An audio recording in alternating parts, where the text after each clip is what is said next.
He's going to take it himself for a championship. A double play wins it to Frazier. Turn it to the end zone. What a catch. Micaiah touchdown. Into the layup goes at the buzzer. Volusia wins it. The championship. The year was 1937. Amelia Earhart disappeared over the Pacific. The average rent was $26 a month, and a new car would raise you a whopping $760. And in November of that same year, the Southside Panthers blew out the Hokes Bluff Eagles 48-2, and a rivalry was born. Good evening, everyone. I'm Tommy Wood alongside Rick Rhodes as we get set for another night of high school football here on WOTM. We've got a dandy of a matchup and a big rivalry. Less than 16 miles separate these two schools, and they get after it each and every year, and we're a pleasure to be here tonight to check it out. They really do, Tommy. I mean, this is what high school football is all about, big rivalry and a lot of contrast, too, for the folks to look at. Let's take a look at some of the players in this ballgame. We've got some outstanding talent on the field here tonight. Well, Hunter Burke is a throwback. He's an old-time fullback. He is a blue-collar guy. He'll be around the football all night. Great blocker, tough runner, and a sure-handed receiver. He's a good one. Let's talk about the South Side, and they've got an outstanding player as well at quarterback. Well, they had a big win last week. Michael Rich, who has been offered, by the way, by University of North Alabama and Murray State, among others. 7 for 12 last week, 210 yards and 2 TD passes. He can make all the throws. Well, you said they've got a game from last week. You look back at Hokes Bluff. This is their season opener. Talk about some of the keys to this ball game tonight, and they are brought to you each and every week by Plimpton Construction. Their keys to the game, of course, Plimpton Construction. Gary Plimpton, president, been there about 40 years. 256-442-7335. Well, Hokes Bluff, of course, lost a lot of firepower. They've got to replace it and kind of do it by committee. I really think first down is going to be the key for them. They got to get 4 yards on first down, stay ahead of the change. For Southside, everything has changed. A huge win last week. They got to focus and play this week, not last week, and their ability to stop the run is going to be the key. Going to be a great game tonight. A huge rivalry in Etowah County. Hokes Bluff taking on Southside. Coming up next in our Game of the Week.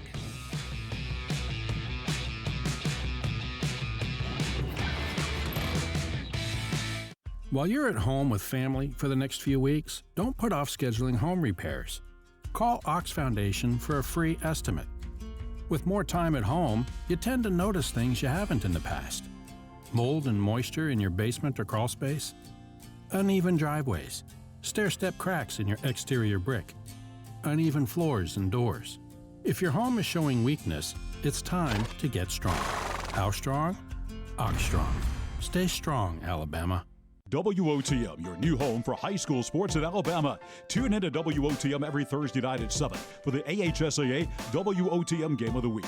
WOTM is available to every cable TV provider in the state. If WOTM is not currently a part of your provider's lineup, call and request that they add WOTM. Thursday, September 3rd, the Greenville Tigers travel to Troy to take on the Charles Henderson Trojans live on WOTM. WOTM is also your exclusive TV home for the Football Super 7 and Basketball, Baseball, and Softball Championships.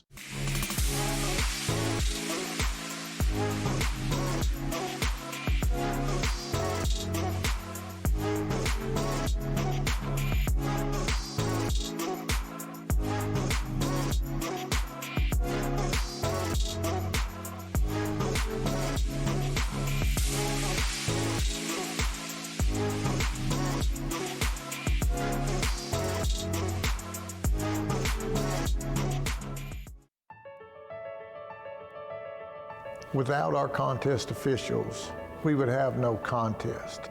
I truly encourage our parents to be a shining example of sportsmanship regarding our contest officials and setting example for everyone, as well as coaches and fans across this state, to treat our officials with respect.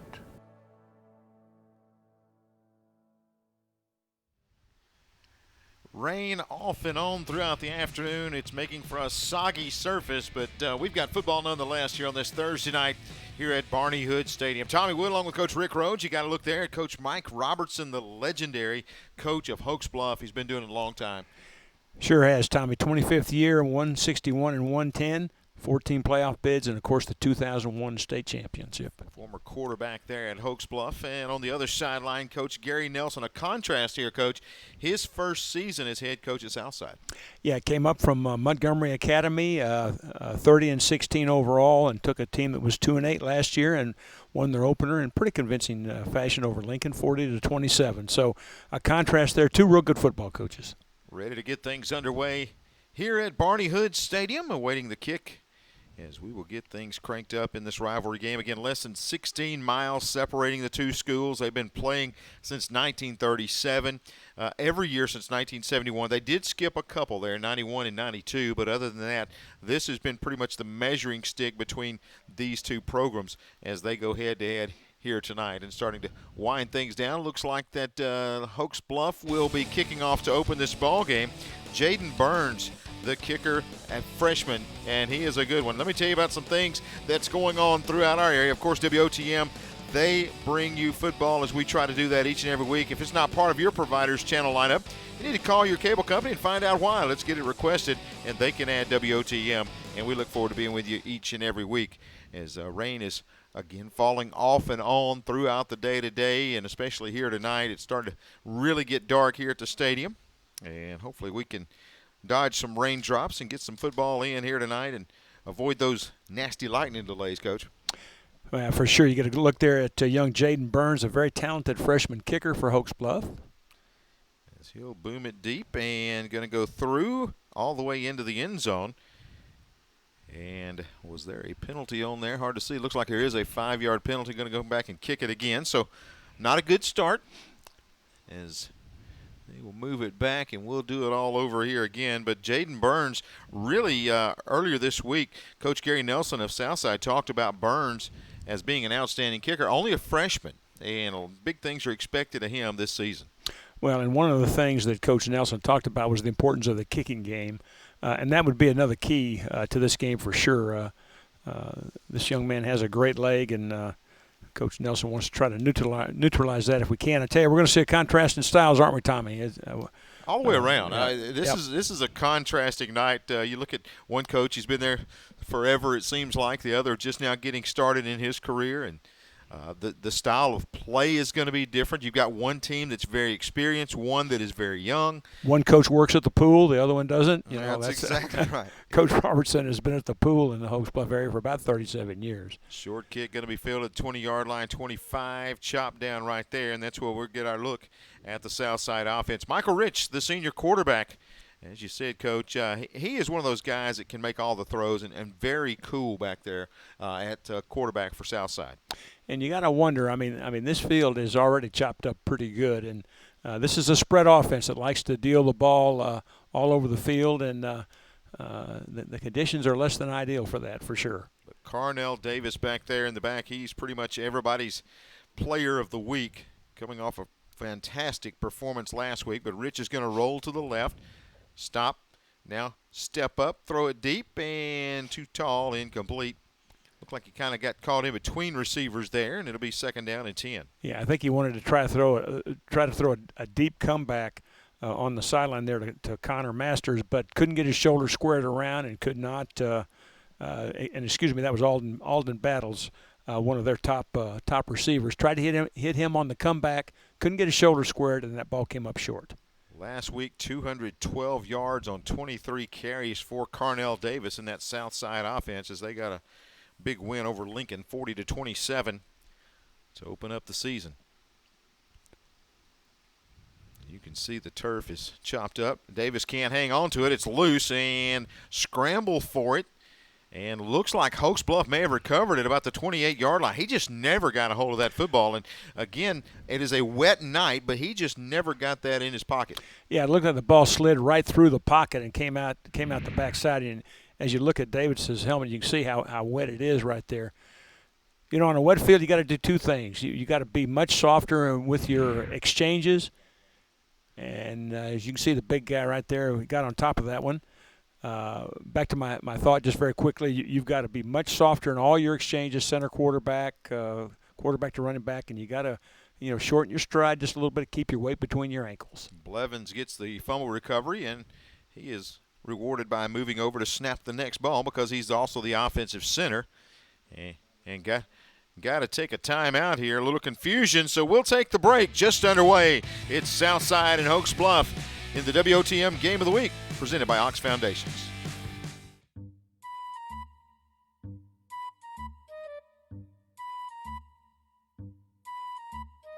Things a little bumpy in your driveway? Ox Foundation Solutions has the expertise and the know-how to repair cracks, wet basements and crawl spaces, and uneven floors in your home. Ox Foundation Solutions will come up with the right fix for you. It's time to get strong. How strong?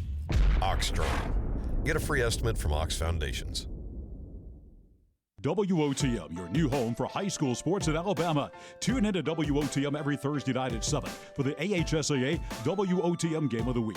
WOTM is available to every cable TV provider in the state. If WOTM is not currently a part of your provider's lineup, call and request that they add WOTM. Thursday, September 3rd, the Greenville Tigers travel to Troy to take on the Charles Henderson Trojans live on WOTM. WOTM is also your exclusive TV home for the Football Super 7 and basketball, baseball, and softball championships. Hokes Bluff on the offensive side of the football, and they'll have it first down and 10. There's a look at your starters. Connor Faulkner, also Tucker Griffin, the running back. Hunter Burke, the key back there, blocking back. Wide receiver core of Johnston and Stone. Tight end of Patterson. And the front line of Golden, Lockridge, Blevins, Weaver, and Lumpkin, as they'll get the start here tonight. And that offensive line, we'll talk about it later, but they are really a key to this team for Hokes Bluff. Handoff, second man through.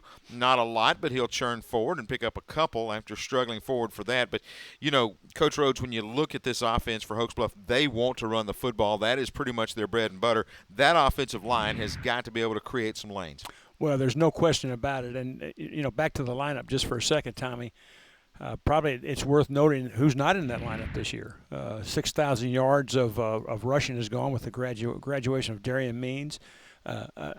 Lost a three-year starter at quarterback, and the Eagles have taken it as a challenge, and running that football, as you said, is going to be a real key. Tucker Griffin, consecutive carries here, finds a little bit more room this time, and he will fight forward.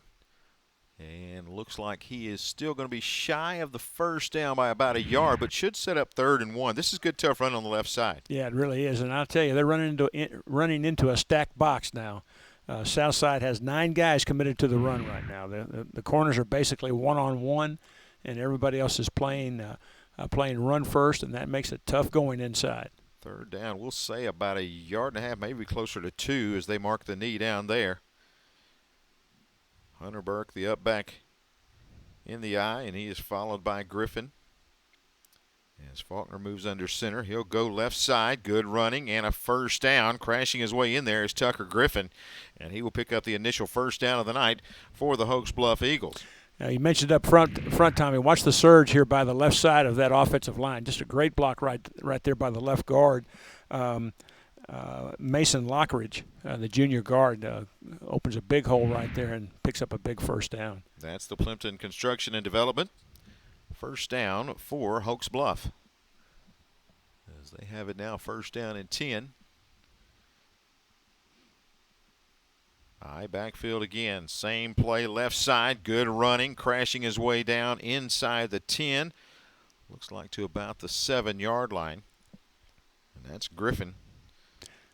Yeah, this is just mano right here. I mean, Southside is playing a bare defense. Cover the center, cover both guards. 2 guys just outside the tackles. That's 5-on-5, and right now the Eagles are winning the battle up front. First drive of the night for the Eagles after a turnover on the first possession for Southside.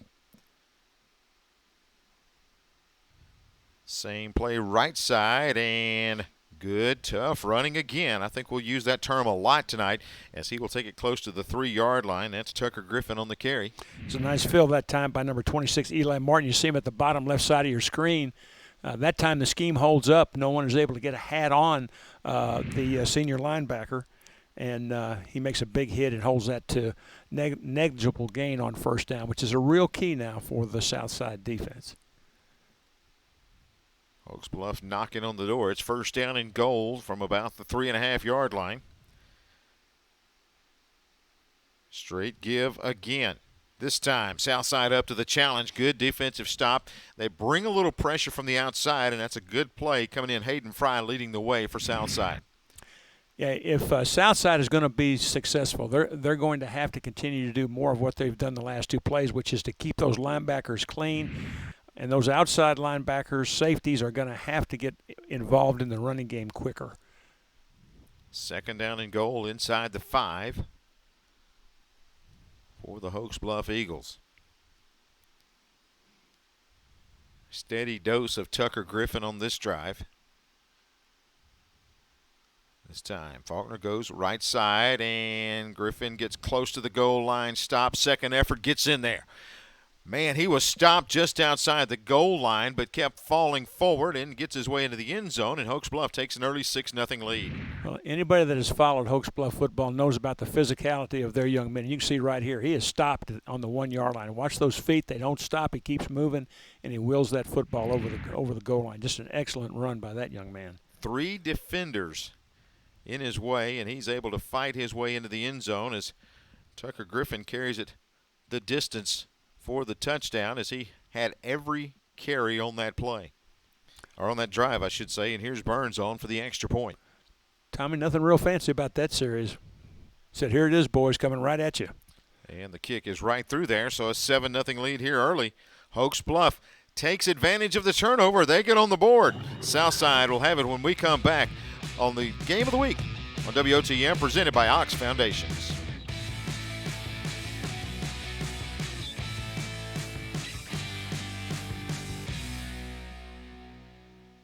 WOTM is the television provider for all Alabama High School Athletic Association championship events and special programs. WOTM is your home for the Super 7 football, state finals basketball, baseball and softball state championships, the AHSAA weekly show, and WOTM also produced the first ever football playoff show, Super 7 preview show, and reclassification reveal show.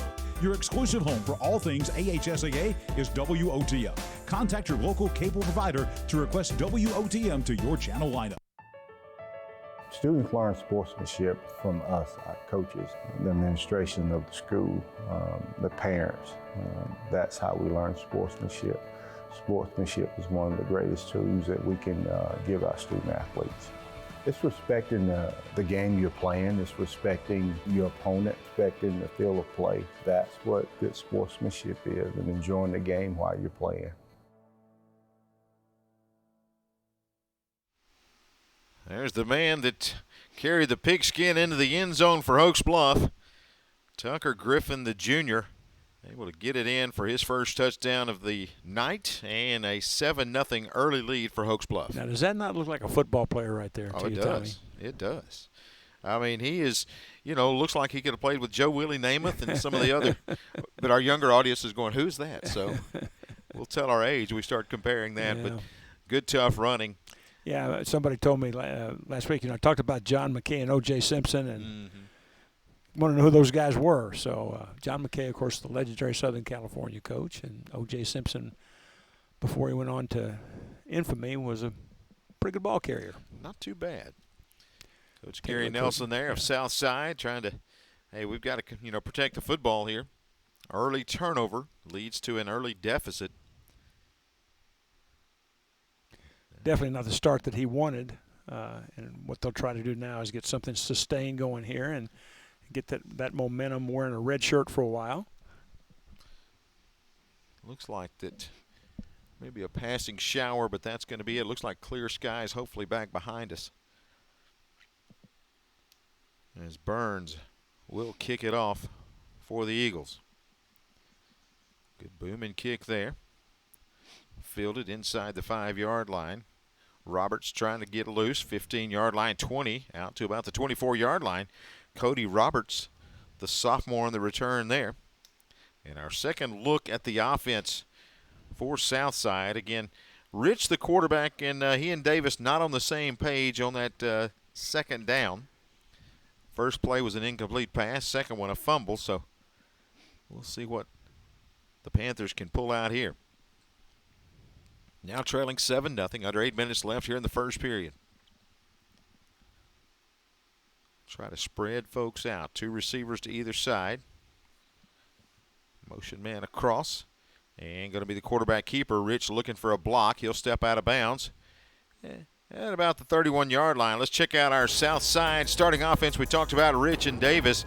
Hayden Fry, very valuable there at fullback. Wide receiver core of Alden Battles and Cody Roberts. And the line of Robertson, Rowland. Also, you got Gilbert, Stevenson, Garrett Orr, an outstanding story. We'll talk about him tonight. And Will Warwick at right tackle for the Panthers. Yeah, a note there about Cody Roberts. He had a 104-yard interception return last week as a defensive back. Also had a TD reception, so he's another guy to take a look at. Garrett Orr there at right guard. An incredible leader. Has been a starter since midway through his freshman year, as he is a leader on that offensive front. Here's Davis trying to get started, to stop and start, and then he's caught from behind. Good pursuit that time from the Eagles. As you look at that Eagle defense right here, Will Clemens, Hunter Burke, and Whittingham, as well as Turner, the linebacking core there. Up front, it's Colton Teat, also Ian Stinson, B.J. Teat, Noah Mundy, Tucker Griffin, Jordan Bradley, and Trent Doodley. They round out the secondary. And I think it was Burke that made the tackle on that first outside play. Showed some pretty good speed. Here's Rich rolling around the right side. Got pressure, steps up, in trouble, and going to be brought down back at the 10-yard line. That Hokes Bluff D is relentless on the pursuit. They're able to bring him down.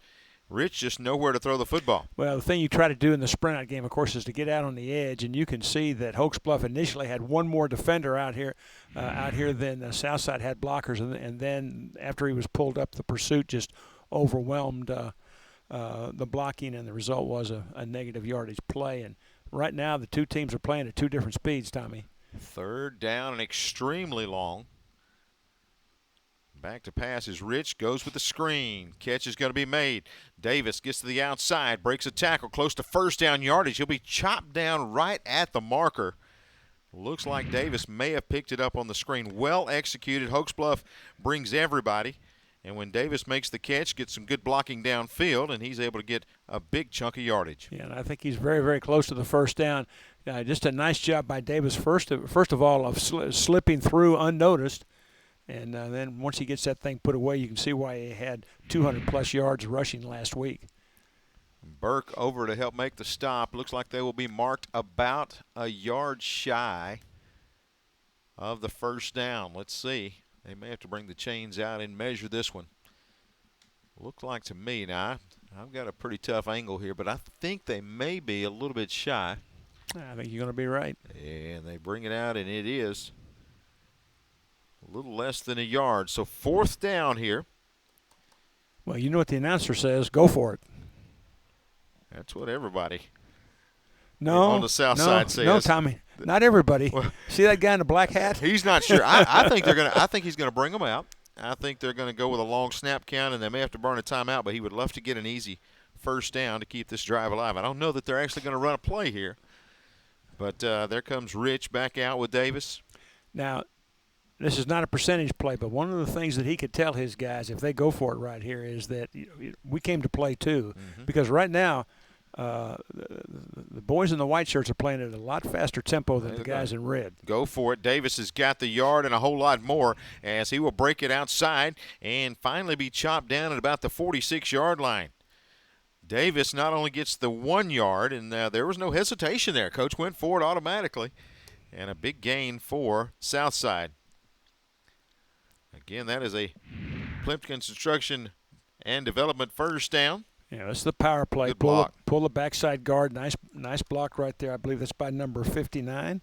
That's John Gilbert, junior offensive guard.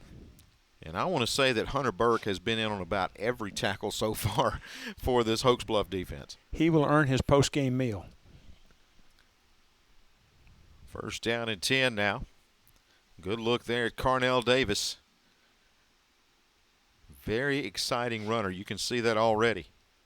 Ball just inside the 40-yard line. They'll fake it to Davis. Rich steps back, going to chunk it deep. Got a man down there, cannot connect with him. Good diving effort there at the goal line, but unable to pull it in. That is a great effort there by Battles. Had him momentarily, they just could not connect. for the touchdown. Yeah, ran the post route. You can see there's a double post. The outside post comes clean. He's got a good step on the defender, but the ball just out of reach. 1 yard away there. But don't think that those deep balls don't serve a purpose. Now, that's going to stretch that defense. You know, one of the things you have to do in the spread offense is just that. You've got to spread the defense, make them defend every inch of the field, depth and width-wise, and those deep balls will serve a purpose. Got a penalty on the play, and that's going to move it back to the 44-yard line where it's going to be 1st and 15 now. After the penalty play here, Rich shotgun.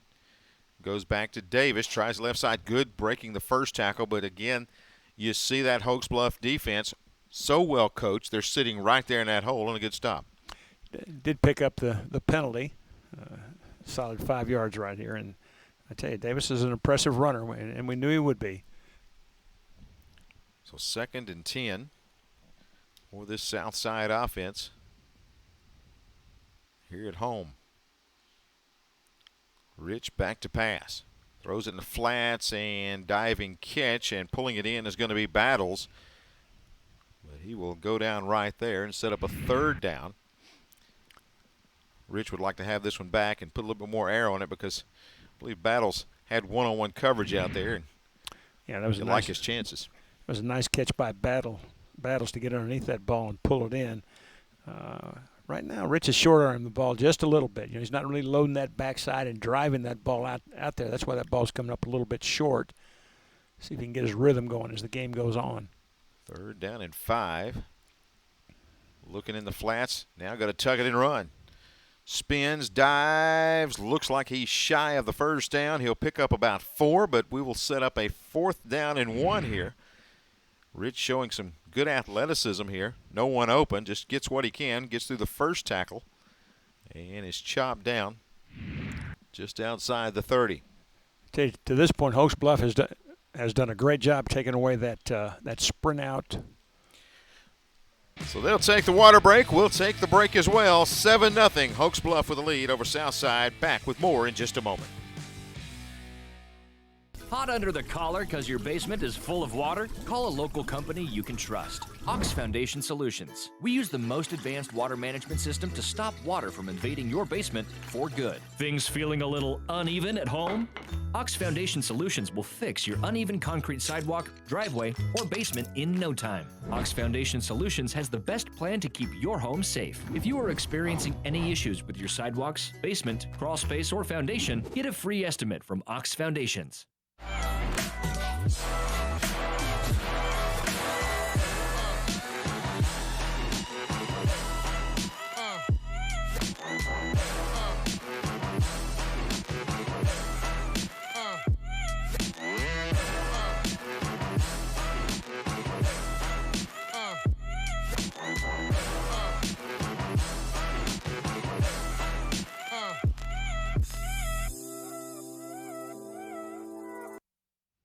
There's Coach Mike Robertson. Everybody around Etowah County knows him as Coach Rob. He's got 161 wins, the biggest one back in 2001. They defeated Tarrant 23-0. That was for the 3A state title, and several members of that team is on his coaching staff. His son is also on this coaching staff for Hokes Bluff. You know, it's guys like Coach Rob that make high school football what it is. 25 years there as a coach, and that doesn't even count his time there as a player. And my gosh, how many lives has he impacted during that time? 4th down right here. Rich going to roll out to the right, dump it off. Catch is made inside the 30 and inside the 25. Good for another Plimpton Construction and Development 1st down. The catch pulled in that time by Hayden Fry. Nice adjustment that time by Southside on their little sprint out game. This time they slid a receiver into the short flat to get the ball out quick before the pursuit could catch up with it. Got the ball out there to Hayden Fry for a nice game. Big play. So Southside march continues. They look to tie things up here, down 7. They fumbled on their second play from scrimmage. Hokes Bluff then took it into the end zone, the drive all on the ground. This is their obviously most successful drive of the night here, the second one. Carnell Davis tries to get outside, cuts it back in. Flag on the play as he'll be hit right at the line of scrimmage. And a flag from that gentleman from that distance usually is a holding call, and sure enough, that's what we've got. Spotted it quickly, and that's going to cost Southside a couple of fourth down conversions on this drive, Coach. Yeah, they've had some clutch plays when they needed to have them, and you can bet that Coach Nelson wants to get this thing in the end zone. And but he's got to be pleased that the momentum has turned a little bit, and his team seems to have kind of found their rhythm and playing much harder than they did earlier in the game. Trailing 7-0. That's going to move the football back at about the 35-yard line.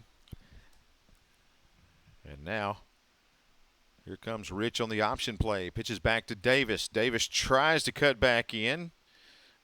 Again, that Hokes Bluff defense, they are, as we say, just so well coached because you see every player filling the gaps, getting exactly where they need to get. And they are sure tacklers when they come up.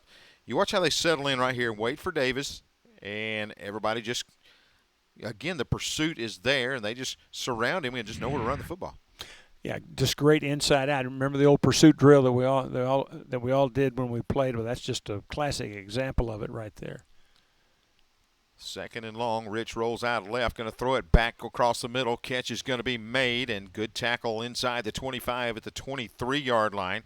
He found Fry in the middle, and Tucker Griffin on the defensive side stops him right there. Yeah, this is this sprint pull-up again in the area that's always voided is that crossing route over the middle, but it's a tough throw to make. But that time you can see that ball's right on the money and great concentration by Fry. And I think you saw a little bit of the arm that Rich has, and you can see why he's a pretty hot commodity with several colleges.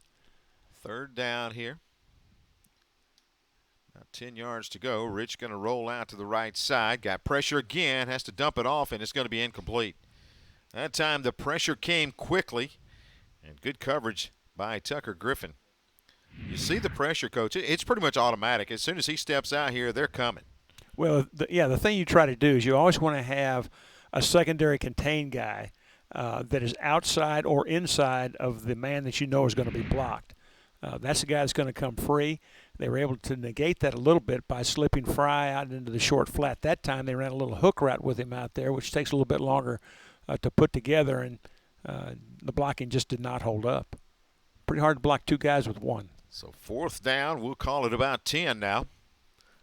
Southside will try to get there another 4th down conversion, but that one's going to go awry as the snap went through the hands of Rich. He just couldn't do anything but get back on it. And Hokes Bluff will come up with a hold, and they'll take over. 1st down and 10. So the defense holds for the Eagles. Big play. Yeah, it sure was. You know, sometimes you try to look a little bit downfield too soon and try to see too much, and especially on a wet field, you just really have to look that football all the way in. When he looked down, you saw Rich as he came to the sideline just look down at his hands as if to say, hey, hands were too wet, just couldn't catch it on the shotgun snap. Well, a nice drive by the Panthers, but it's going to go for naught. But from their perspective, they got to build on it, get a great defensive stop, and get back and ready to go again. And really a great red zone stop by Hokes Bluff. It was a good look at Connor Faulkner, the quarterback for the Eagles. On 1st down, he'll go Tucker Griffin right side. He's hit at the line of scrimmage, falls forward maybe for a yard gain. A lot better penetration that time by the Southside defense. They were able to push that offensive line back a little bit, got nice edge pressure, and held that to not much of a gain. Now, this is going to be about if I'm looking at the chains right, about a 2nd and 8, and that's a lot different now. Again, when you play against a running team, if they get 4 yards on 1st down, it's really, really tough to stop them. So far, Griffin with all the yardage for Hokes Bluff. You look at that eye backfield, a little smash mouth football. Except this time, dropping back is going to be Faulkner. Throws it out, got a man, catch is going to be made. Good gain on 2nd down, and the catch hauled in out there. That is pulled in by Jalen Simmons. They list him as a tight end. He finds his way behind the defense, and a good throw from Faulkner as he will haul it in, and that's good for another Plimpton Construction and Development 1st down. And it really was a nice throw by Faulkner. They kind of flooded that zone back to that side. They had one man at about 14 yards on the sideline, and then a short route underneath. The flat defender didn't get enough depth to take away that intermediate route, and right on the money by Faulkner. First down and 10 for the Eagles. Back they go. Oh, and a pop there in the middle, but great effort to get it across the 40 and down to the 38-yard line. Griffin was stoned and able to bounce back, get his feet under him, and turn that into a positive gain. We do have a flag late in the play. And let's get the indication there. Now I'm wondering if that may have been number 10, Noah Sprayberry, that was in at tailback. You know, they substitute two back there. Whoever the tailback was, I tell you, he took a big hit and he just kept right on working. First down, and you look at the Southside defense there. Johnson, Walls, and Gasky up front. Martin, Fry sits. Also McBride, linebacking core. And then Taylor Carr, Wells, Grizzard, and Johnson in the secondary for the Panthers. First down and 10. Hokes Bluff on the move here. Handoff, second man through. Good running. Out a gain of about 8. That's once again tough running, and you said it, number 10 on the carry, and that is Sprayberry, the sophomore, with good tough running right up the middle. Yeah, and once again, that middle, I mean, that area right between the guards, right over the center, is soft again, and you said big, huge pickup. Got a couple young guys in there. Leighton Horn is in there at fullback as well, a young sophomore. So the tailback and the fullback, both in this drive, are both sophomores. Coach Robertson said, "You'll see how conservative I am. Every running play has been just between the tackles, just like this one." And Sprayberry will fight his way for a gain of about 3 on that one. Just power football from Hokes Bluff, and just so disciplined. You see that, and the linemen there, they go long snap count. They hold the water there. They just kind of sit there in place and do a great job, and they have really got a hat-on hat here early and been able to create some holes for those running backs. You know, the scenario I always use with a team like this is kind of like a guy that gets knocked out in the 12th round of a title fight. The reason he gets knocked out in the 12th round is all those body shots he took in the first 11 rounds, and all these runs that go right at that defense are body shots, and they take something out of you. Go to the fullback this time, and a couple yards there. And that's Burke back in there at fullback. But that's going to be the final play of the first. Hokes Bluff scores an early touchdown. They take a 7-0 lead over arch rival Southside. We'll continue with our coverage of Southside and Hokes Bluff on WOTM, presented by Ox Foundations.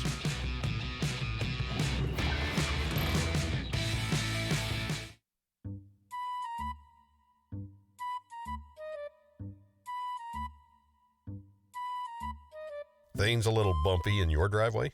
Ox Foundation Solutions has the expertise and the know-how to repair cracks, wet basements and crawl spaces, and uneven floors in your home. Ox Foundation Solutions will come up with the right fix for you. It's time to get strong. How strong? Ox Strong. Get a free estimate from Ox Foundations. WOTM, your new home for high school sports in Alabama. Tune in to WOTM every Thursday night at 7 for the AHSAA WOTM Game of the Week. WOTM is available to every cable TV provider in the state. If WOTM is not currently a part of your provider's lineup, call and request that they add WOTM. Thursday, September 3rd, the Greenville Tigers travel to Troy to take on the Charles Henderson Trojans live on WOTM. WOTM is also your exclusive TV home for the Football Super 7 and basketball, baseball, and softball championships. Coach Mike Robertson once again, the head coach at Hokes Bluff, been doing it about 25 years. And here in this first half, I think the word to describe it is solid. They have been solid in the first half, especially defensively, Coach. When you look at the way this defense has surrounded the football, they have just been everywhere. Take advantage of turnovers. They are really pursuing the ball. Well, they really are, and I tell you, they do a great job of getting off blocks and, as you said, running to the football. You can see there are a lot of white shirts around that ball, and that's been really consistent this whole first half. Just playing extremely hard on the defensive side, and they've got their team a 7-0 lead, and now driving once again to try to add to that as we open up the second period. Well, I tell you, Tommy, you win 161 games in a state championship, a state of place 25 years. You've done one thing really, really well. You have been able to motivate young men to play as hard as they can play, one snap at a time, because that's always the key to it. And his teams have always done that. Their guys are going to play hard every single snap. You see Coach Gary Nelson on the other side. He's teaching his to do the same thing. And This one's got a long way to go now. I mean, this is going to be a really good football game. Yeah, it's going to be exciting all the way down to the finish right now. 7-0. Hokes Bluff knocking on the door. Would love to try to score here and go up by a couple of scores. A little flinch over the right side. Gets away with it. Dumps it off short, and the catch is going to be made. Turning it in is Burke, and he runs through a defender and into the end zone. Burke out of the backfield hauls it in and would not be denied, and now Hokes Bluff leads 13-0. Well, I wondered when we were going to see this. This is the bootleg. This is a trademark play of them. They set up the run, and every bootleg you got a guy in the flat, and nobody at home for Southside. Got to have a flat defender out there, and that young man knows what to do now. He's got really great hands. You can see him lower that shoulder and get the ball in the end zone. That's a classic Hunter Burke play right there. Extra point coming up for the Eagles. Pretty nice execution by Connor Faulkner as well. Just dropped it off, yeah. and just, his man catches it in stride, able to get a head of steam up, and that's all you got to get Burke, and he knows how to get into the end zone. Extra point coming up here, and Burns will split the upright as he will put it through. 14-0 the score. Hokes Bluff on the road at Southside and leading the Panthers by 14 early. A lot of things going on at WOTM. We invite you to tune in every Wednesday night. Gets underway at 6:30. AHSAA Weekly. John Holder comes in, talks to some of the coaches involved in the AHSAA Game of the Week. Also officials throughout the Athletic Association. Always a great time. Check it out every Wednesday night at 6:30 right here on WOTM. That's a football coach's dream right there when you see a guy, got the jersey tight, and just rugged football player. You just see that, Coach. Well, absolutely. And, I mean, he could play in any era from about 1940 on. I mean, and this is exactly how you do it. Slip out of there, get in that flat, rumble that thing, get that pad underneath the defender, and take it in. Don't need gloves. I mean, all the elbow pads, don't need all that stuff. You just get the ball to him. And when you look at your quarterback, Connor Faulkner, hey, let's celebrate. I got it to the big guy, and he knows where to finish. And he's having a good time now. He's waited 3 years for this now. He's going to enjoy this. Yeah, first start could not have started any better for Connor Faulkner. A 14-0 lead for the Eagles. Very impressive drive. I mean, set up beautifully now. The bootleg ran right at people.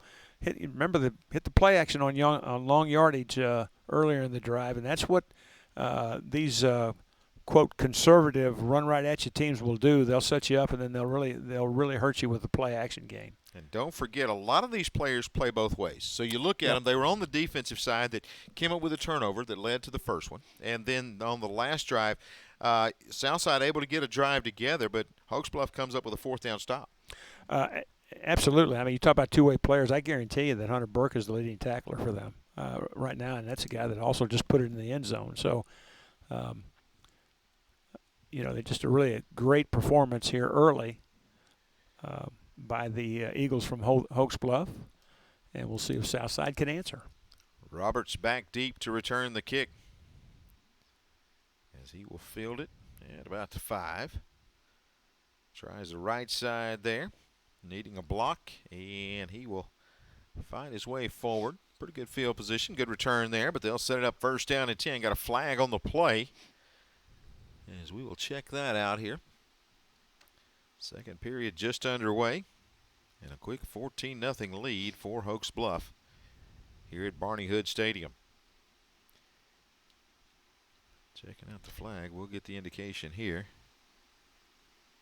Personal foul going to be the call against Southside, so that'll move it back. And we had a chance. You and I were here earlier to try to find out about Barney Hood and exactly his story. He passed away in 2011 at the age of 101. Really a lifelong educator at Southside. He was actually known as Mr. Southside. Never had children of his own, but was always involved in supporting the athletic programs and the schools. And from everything we've heard, just a phenomenal man, and was named pretty much to the Wall of Fame, and just an outstanding citizen of the Southside community. Carnell Davis cuts it back, looking for a block, runs through a defender. Carnell Davis picking them up and putting them down the far side 40-yard line, and finally going to be run down. But a huge Plimpton Construction and Development first down for Carnell Davis, and you see why that young man is so exciting. Well, he showed you a little bit of everything on this run. Great cutback ability right here. Watch him plant that foot and get upfield. Nice cutback against the grain. Going to run over the safety right there. And if it hadn't been for just a great effort and great speed by Dylan Johnston, why, he would have taken that to the house. But you see why he had 212 yards last week. Great run. Again, we appreciate the folks at Plimpton Construction Development, of course, building restoration, 304 Steel Station Road in Rainbow City. Gary Plimpton, the president there, and they've been in business 40 years, so you know they're doing something right. Rolling out to the left is Rich. Got pressure again. Steps away, dumps it off late. And there is Davis. He'll haul it in and fight his way down to about the 23-yard line. A little ad-lib back there for Rich, and able to get positive yardage. Yeah, once again, can't get to the edge unscathed right there. Is able to dump it off and make something out of nothing. Really pretty nice open field tackle right there by Connor Masters. If Davis had been able to break that one, he would have taken that a long way.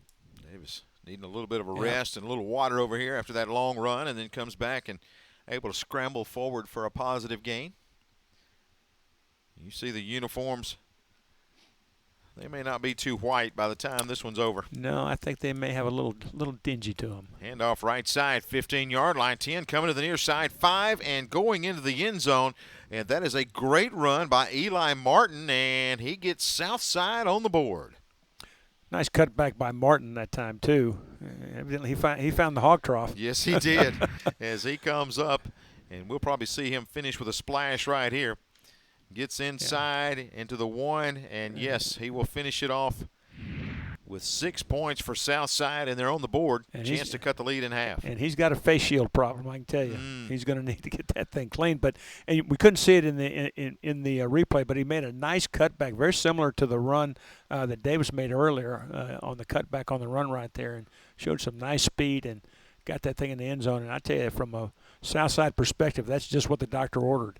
Abdullah Alabasi on for the extra point for Southside, and it finds its way through there, and the lead is in half, 14-7.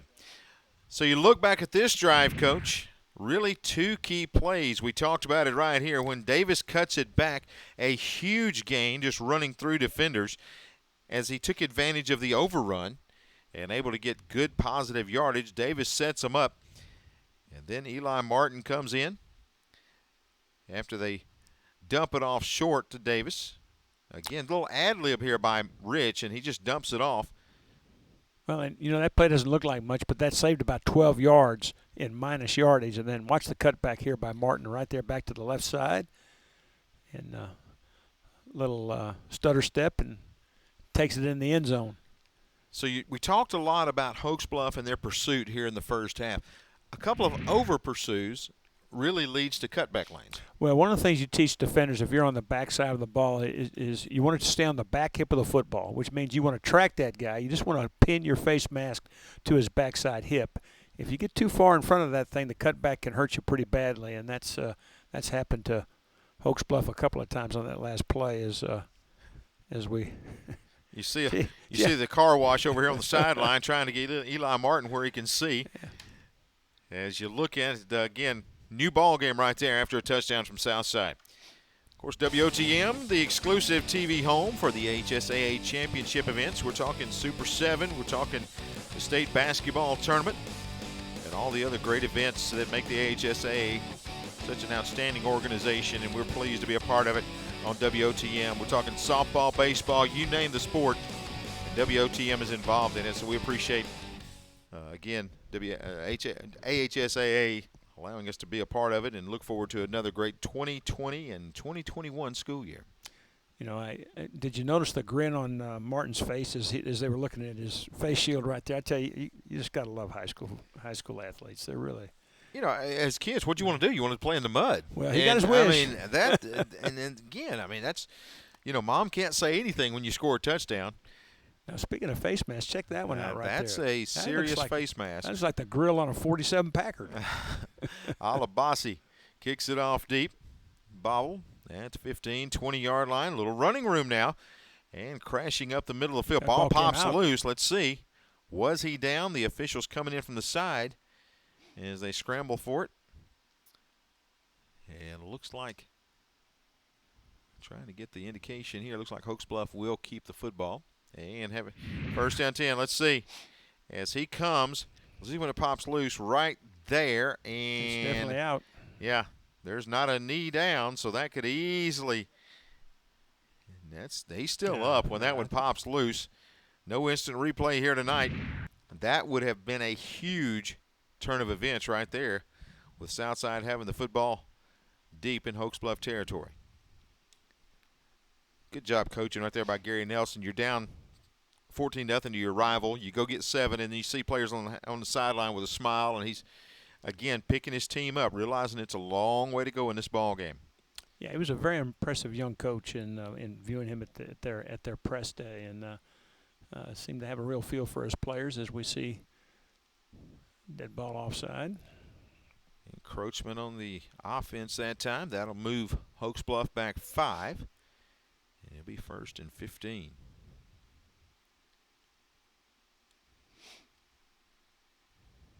Hokes Bluff with all the momentum. Southside with a good drive right there. And you know that defense wants to come up with a stop and get the football back. Let's see if they can tie things up here in the second. Handoff, left side, running room. Bouncing it 10 to the 40, out, and he's got 15 yards, and that's a good run for Robertson off the left side, and that's good for another Plimpton Construction and Development.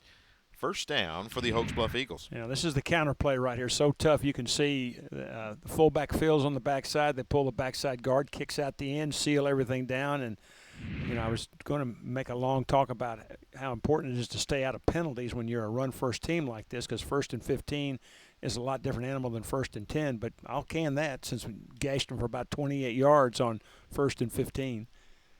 Noah Sprayberry, just a sophomore. Good run there to pick up the first down. This time back to the fullback, tough running by Burke. And he will bowl over a defender, take it about the 46-yard line. Now, folks, if you're looking for a really good finesse run right here, this ain't it. No. This is, you're in the hole, I'm in the hole, I'm going forward. Everything Hokes Bluff does is north-south. There's not a lot of perimeter plays, getting the guys out and trying to get numbers on the outside. It is power football, and Coach Rob has had a lot of success and seems to be pretty pleased with the way his team's playing here in this first half, leading by 7. Let me tell you something, Tommy. You could be on a bus going to the North Pole and not be any further going north than Hunter Burke was on that last play. 2nd and 6 here. Another run right up the middle. Going to pick up, looks like about 3 or 4 more. Sets up a 3rd and manageable 2. Good running by Tucker Griffin. And again, when you get 4 yards or more on first down in this run game, I mean, it makes it extremely difficult to stop. One thing we talked about earlier this week, Coach, is the youth of Hokes Bluff. You've got Griffin there that's a junior. The receiving core, all juniors except for Cole Stone. He's a sophomore. They do have 3 senior linemen, but the left side of Golden and Lockridge are juniors. A very young team for Coach Rob, but he's got to be pleased the way this team has played here in this first half. Now with a 3rd down about 3. Faulkner rolls out, looking, got his man, can't connect with him. Now, this is the same play that they scored on earlier, but that time Southside would not be fooled. You can see they're going to have a defender in the flat, take that short flat route away, force the corner route, which is open, but a very difficult throw on the run. And that time Faulkner was not able to put it on the money, and it ends up being incomplete. So 4th down and about 2.5 yards to go. Coach Rob with a decision there. And it looks like they're going to punt the football away. Try to pin Southside back deep. Burns also does the punting, and a timeout on the field. Yes, Hokes Bluff may be thinking about this here on 4th down. But, hey, don't forget Friday night rivals. What a game tomorrow night on WABM Channel 68. The Oxford Yellow Jackets, #1 team in 6A to open up the year against the #2 team in Class 5A Pleasant Grove and the Spartans. Great game coming up tomorrow night, Pleasant Grove. And again, it's going to be Chris Stewart, Tyler Watts, and the gang. That is tomorrow night at 7 o'clock. Again, the Drummond Company Friday night rivals matchup. Oxford and Pleasant Grove. That's going to be an incredible matchup. I'll just go ahead and tell you, I'll preview this much for Chris. I talked to him a while ago. The quarterbacks tomorrow night, two phenomenal quarterbacks going head-to-head. I tell you what, Oxford has put themselves a schedule together. When do they play Alabama and Southern Cal? Well, they're waiting on to get the call back. So again, 14-7, and you talk about Oxford's quarterback Trey Higgins last week. Team was down, and this just shows this guy's a winner. He wants to continue to play till the whistle sounds. A huge run right here for Higgins into the end zone. He's got the towel on the back that says bye-bye, and he lived up to it on that play. Trey Higgins, an outstanding quarterback. Perryman, the quarterback for Pleasant Grove, is probably one of the more exciting quarterbacks that you're going to get a chance to see throughout the season as you check him out for Pleasant Grove tomorrow night. Both those guys can do it with their arms and their legs. Also Lewis, a wide receiver, and that's another matchup. You got Lewis, the wide receiver for Pleasant Grove, who is on everybody's college list, and then you've got Rock Taylor, who's the Tennessee commit for Oxford. So a lot of interesting matchups coming up tomorrow night, and again, Chris Stewart and Tyler Watts and the gang will have that one for you on Friday Night Rivals by Drummond Company. So on fourth down here, Hokes Bluff going to punt the football away. Good snap back there to him. He'll hit it up and try to get a roll. Let's see. And instead, it's going to be a sidewinder to roll dead at about the 31-yard line. Didn't exactly get the punt he wanted there, and it's going to be pretty decent field position considering for Southside here. You know, Tommy, it's kind of interesting how both these programs have approached. Of course, Hokes Bluff lost a lot of players, but to hear Coach Robertson talk about it, they've kind of taken it on as a challenge to show that they're still playing football over at Southside. Really, just a whole new attitude there. A lot of energy and a lot of enthusiasm for what they've done, and have already made great strides in Coach Nelson's first year. Chance to tie it up with a drive here, with 7:57 left here in this first half. Back is Rich.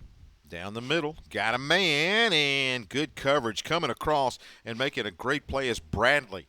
You're the free safety for a reason, and he just roams over there and breaks that one up.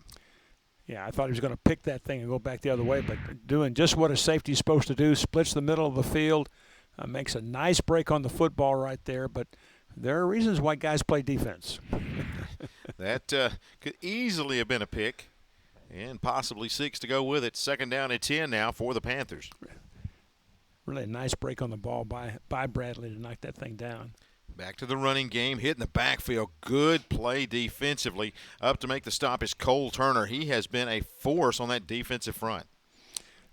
Yeah, that was an inside stunt that time, and he's going to beat the I think it's the left tackle on that side. You can see he comes clean, beats the block by number 71, Mark Fuller, and just comes clean, makes a big hit in the backfield.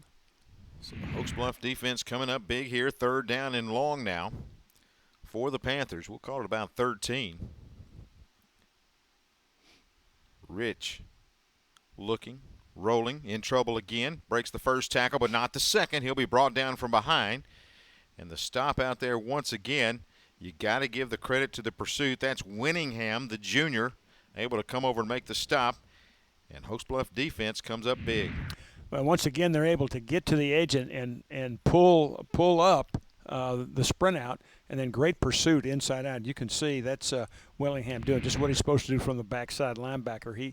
He's a secondary contained guy, and he runs that thing down from behind. And for the most part, they've really shut out that edge passing game by Southside. Rich will drop back in punt formation now for the Panthers. Going fourth and about 14 to go. He'll kick it out of there. High floating kick, going to go out of bounds across the way. So Hokes Bluff will get pretty good field position to open up this drive. With 6:17 remaining left here in this first half, they may take the heat break right here. And let's make sure they're going to take it here. They're going to try to run a couple plays before. Hokes Bluff leading by 7, 14-7. So heat timeout on the field. Southside able to cut that lead in half. Our football coverage continues with the WOTM HSA TV Game of the Week presented by Ox Foundations. Hot under the collar because your basement is full of water? Call a local company you can trust. Ox Foundation Solutions. We use the most advanced water management system to stop water from invading your basement for good. Things feeling a little uneven at home? Ox Foundation Solutions will fix your uneven concrete sidewalk, driveway, or basement in no time. Ox Foundation Solutions has the best plan to keep your home safe. If you are experiencing any issues with your sidewalks, basement, crawl space, or foundation, get a free estimate from Ox Foundations.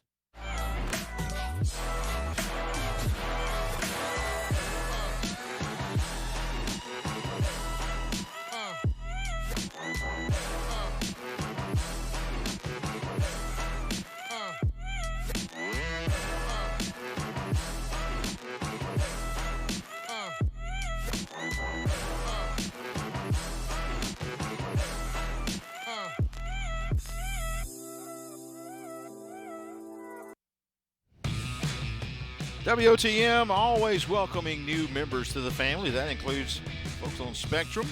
You've got it on channel SD80 and also HD 701. Again, welcome Spectrum viewers SD80 and HD 701 to the WOTM family. Southside and Hokes Bluff here tonight. Big rivalry game as they battle. As it will be Hokes Bluff football, first down and 10. As look there at Brody Johnson, the junior cornerback. As he will try to keep an eye on Connor Faulkner for the Eagles. Handoff goes on the left side. That's going to be Griffin. And Griffin able to fight forward. Picks up about 7 yards there. So it'll be second down and 3. And Coach, talk to me about this offense. I mean, it's pretty much everything between the tackles. And, I've yet to see a sweep, any kind of outside bubble screens and all that. And Coach Rob is just methodical. This is the same way he's been doing it for 25 years. Well, the counterplay, which we've seen 2 or 3 times, is really devastating. They've been able to puncture that middle pretty well, to collapse that, and just enough play action to keep you honest and hit some big plays when they had to have it. Good defense that time, though. Yeah, Griffin tries the right side. Not a whole lot of room as he tried to ease his way around the corner. You've got to play. I mean, Southside's they've got the numbers right. They've got 5 down linemen. They've got 2 linebackers inside. That's 7, and then they got 2 other safeties that are committed to the run. That's 9. But Hokes Bluff just does a great job at the point of attack, and both tailbacks have really been adept at breaking tackles and running really, really hard. We heard the coaches' interviews earlier in the week for these two teams, and Coach Nelson talked about his teams buying in. If you're a running back, you have to buy in to Coach Rob's system because you're going to be in there pounding against some big guys, and you've got to buy in and go, hey, I'm good with that. I'm going to be tough up the middle. And right here you see spinning, and, again, that is going to be Tucker Griffin. Good for another Hokes Bluff first down. Well, and I got a feeling that when these guys are met by Coach Rob for the first time, probably not the first time they've seen this offense. I bet if you went to some Pee Wee games in Hokes Bluff, Alabama, you might see an offense pretty similar to this. Well, and that's the thing about it. When you can run this at 6 and 7 years old, so yeah. You're going to learn Absolutely. it all the way up. It's nothing. Finesse is not the word to describe this offense, and that's good for another Plimpton Construction first down for the Eagles as they continue to march down the field inside the 40-yard line and about the 34. Looks like they are inside the line there. So first down and 10. Tough running again. Gain of about 2, maybe 3 for Griffin. And you talked about in the pregame keys to the ballgame trying to get 4 yards on first down. How are they doing on that? I think I think they're about 3. I think they're doing pretty well. And really the times that they have not gotten good yardage on first down, they've been able to use play action or pop a big one to more than make up for that. As you take a look at that, I mean, 4-yard plays on first down. Southside had to stop the run. And I tell you, Southside's job is not easy because, I mean, you think it's easy for them to simulate this? Right. They're a modern spread team, throws the ball all over the place. Their guys, their defensive backs are used to playing pass defense. Those safeties that you see out there, they got to be running jennies. They got to attack that line of scrimmage, and that's something you don't learn how to do in 3 or 4 days. Good hit right there. Sprayberry tries to bounce it outside. It's popped out of there, picked up by Southside. And that is a big-time hit, creating a turnover. That big pop by Eli Martin. I think he got his face mask clean. He's going to put the wood on him right here. Watch him. He's going to come right from the right to left on your screen. Great big tackle. hit to knock that thing loose. Taylor Martin picks it up, and he is brought down, but big stop by that Southside defense, and they'll start first down and 10. Pretty good field position with 3:07 left. And that time Sprayberry got that ball just a little bit away from his body, and when contact came, that thing squirted out. And I'm sure he'll hear about that, especially on a wet field. You got to get, when you feel contact, you got to get both hands on that football. So first down and 10 out at about the 44-yard line for the Panthers. Little bunch set here by a Southside to the left side of your screen. Rich rolls out to the left. Plenty of time. Now cuts it back. Got a little green grass on the far side. He's going to pick up 10, 12, 13, even 14 yards. Rich over on the right side. Good for another Plimpton Construction and Development first down. Showed pretty good speed to get on that edge right there. That time Southside, out of that little bunch set that you see on the right of your screen, tried to run some combination routes, but pretty well covered by Hokes Bluff. But Rich is going to make something out of it. Shows some good speed and picks up a big first down. Appreciate Gary Plimpton jumping on board with us this week. 40 years in the business. Again, they're loaded in. They're found in Rainbow City. 256-442-7335 is their phone number. We appreciate them being our first down sponsor here tonight. Didn't like what he saw, so Michael Rich calls a timeout. So Southside going to try to sort things out with 2:56 remaining here in the first half.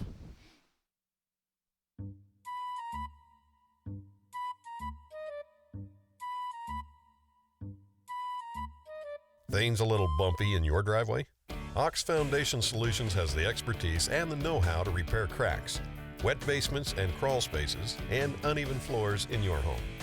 Hokes Foundation Solutions will come up with the right fix for you. It's time to get strong. How strong? Hokes Strong. Get a free estimate from Hokes Foundations.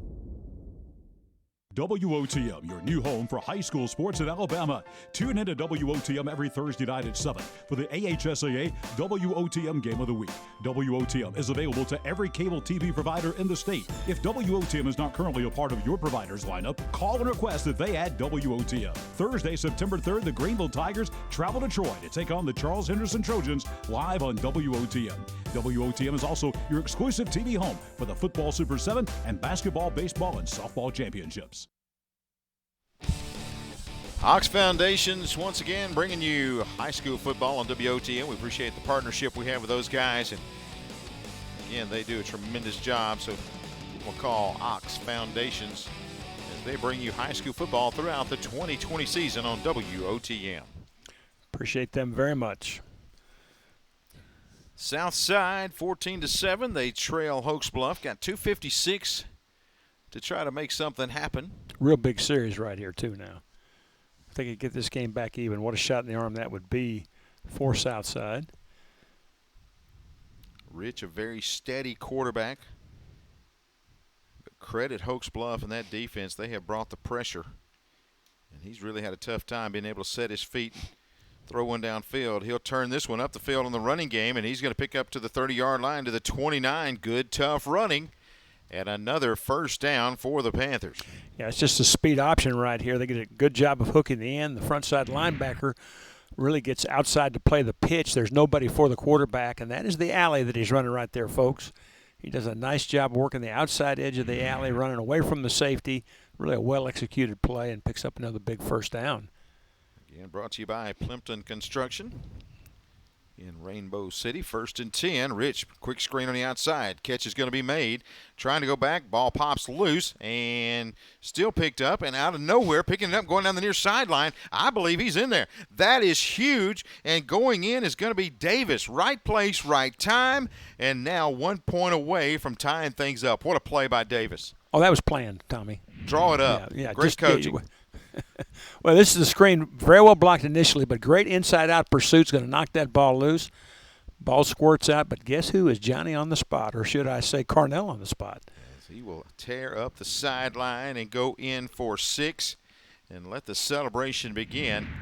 Southside has battled back to within an extra point of tying it up. What a play by Davis. That is.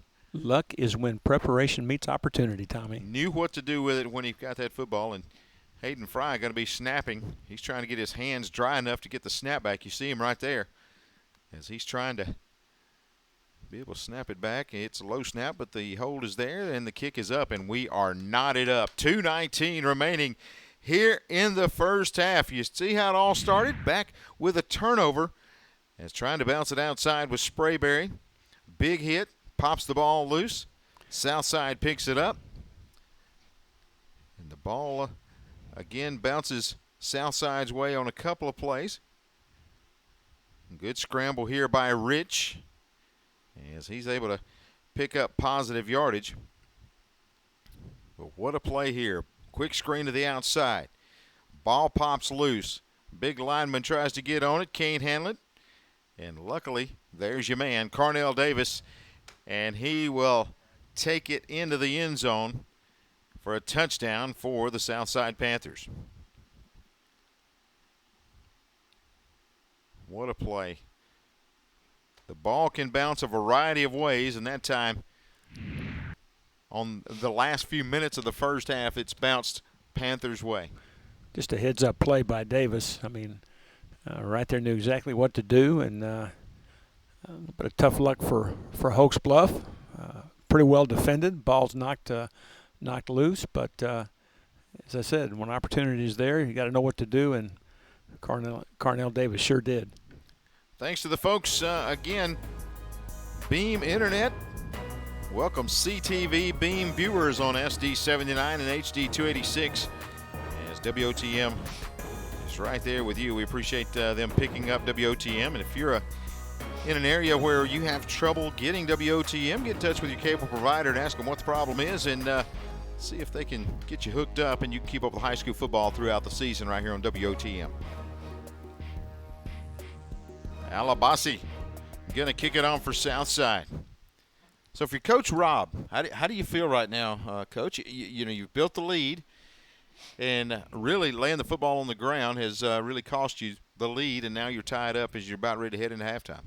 Yeah, and the thing he wants to do is he wants to try to re-grab that momentum right now, whether or not he can get a score before the half or not.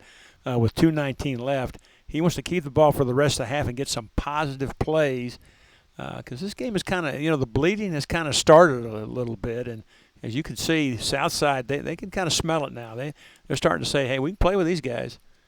Big stop there, back at the 20-yard line, good coverage. And if you're Southside on the other, you're saying, hey, if we can get a couple of stops here, maybe get the football back and have a chance with 2:12 left. Well, you got to keep in mind, Hokes Bluff has won the last 3 in a row right here, which means there's nobody in a red jersey right there that's ever beaten Hokes Bluff. So, I mean, there has to be a little bit of a, we can win, but deep down inside, you're looking for something to kind of, confirm that to you. And the events of the last couple plays here have kind of given you a chance to say to yourself, hey, man, let's go. So I think Hokes Bluff definitely wants to get momentum back their way.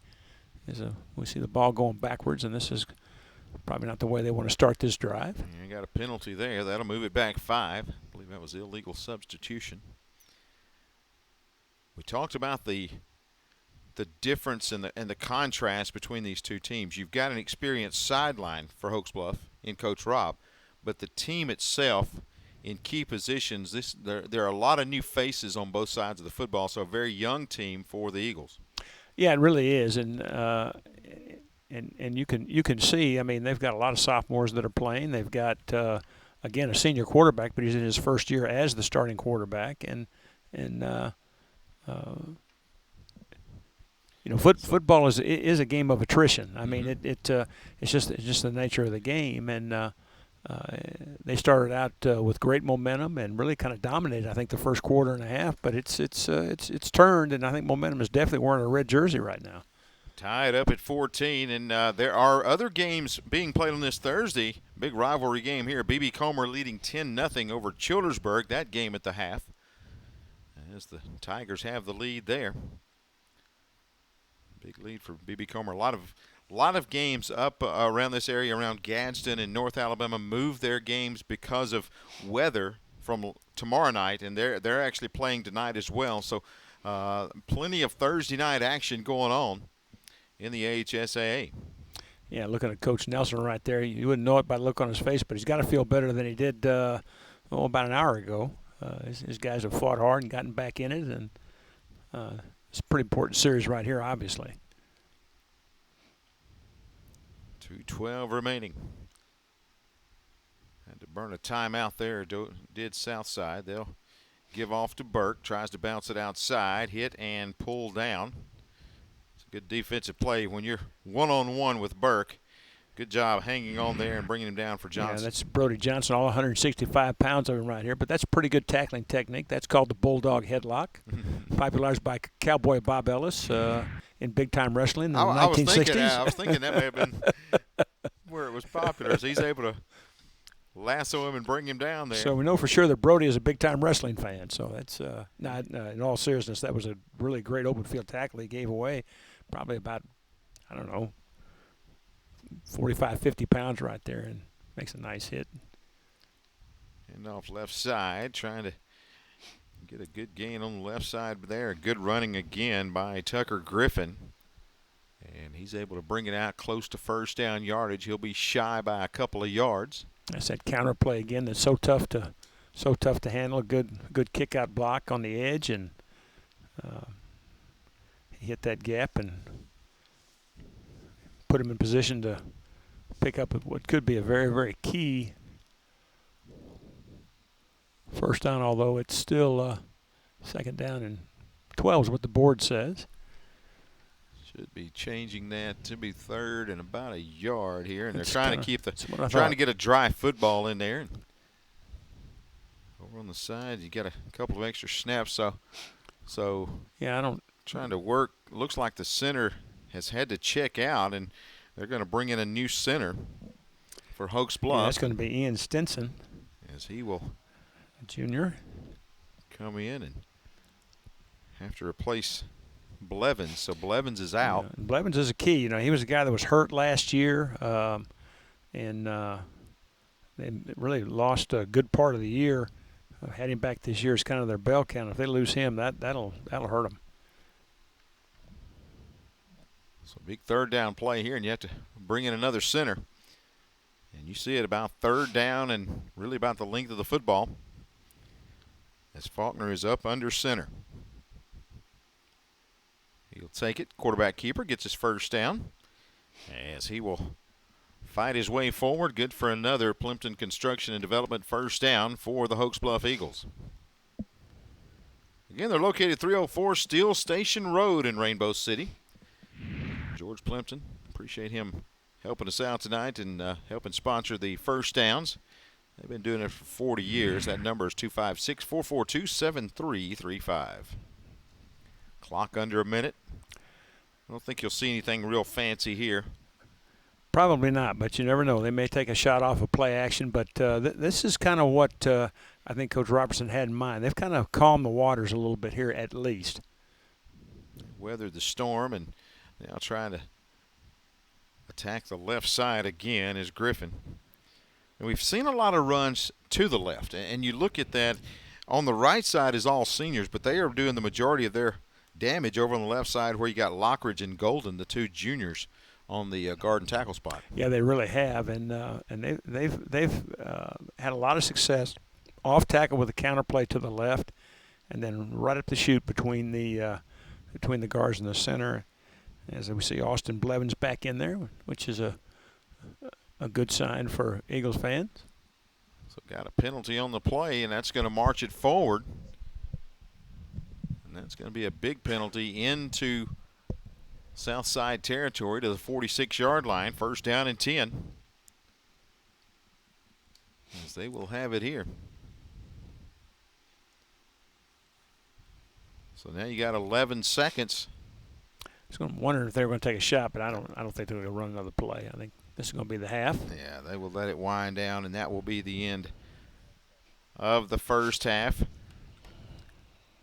Entertaining first half. Hokes Bluff builds a 14-0 lead. Southside battles back to tie it up. At halftime, stick around. We got John Holder and AHSAA Executive Director Steve Savarese coming your way here at the half. This is High School Football on WOTM, presented by Ox Foundations. This is the big time.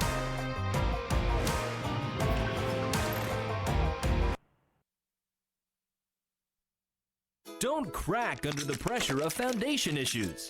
The certified specialists at Ox Foundation Solutions can permanently fix foundation problems at the best price guaranteed. And did you know, moisture and unsafe air from your crawl space can infiltrate your home, causing health hazards and high utility bills. Ox Foundation Solutions has the best plan to keep your home safe. If you are experiencing any issues with your sidewalks, basement, crawl space, or foundation, get a free estimate from Ox Foundations. WOTM is the television provider for all Alabama High School Athletic Association championship events and special programs. WOTM is your home for the Super 7 football, state finals basketball, baseball and softball state championships, the AHSAA weekly show, and WOTM also produced the first ever football playoff show, Super 7 preview show, and reclassification reveal show.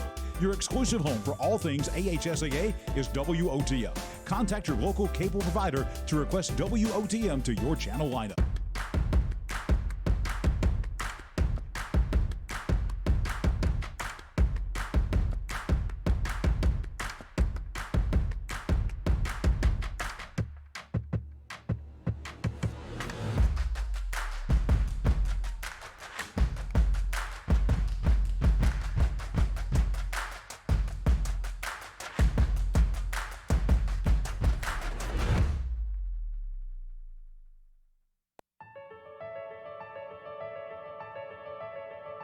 All high school students should have an opportunity to participate in interscholastic athletics. Students can gain so much from participating in extracurricular activities through sport.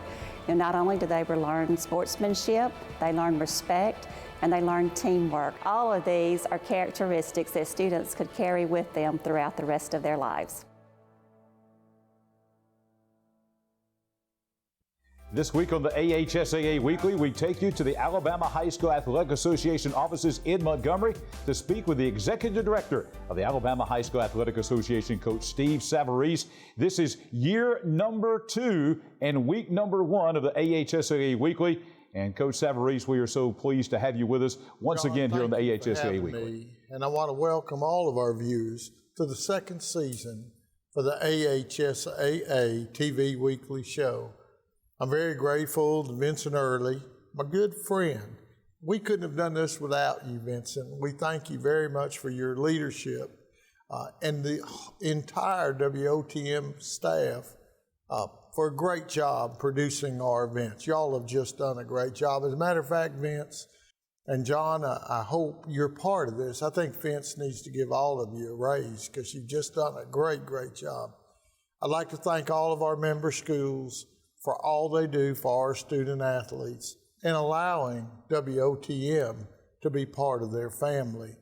And I'd like to welcome all of our viewers to the 2020-21 school year.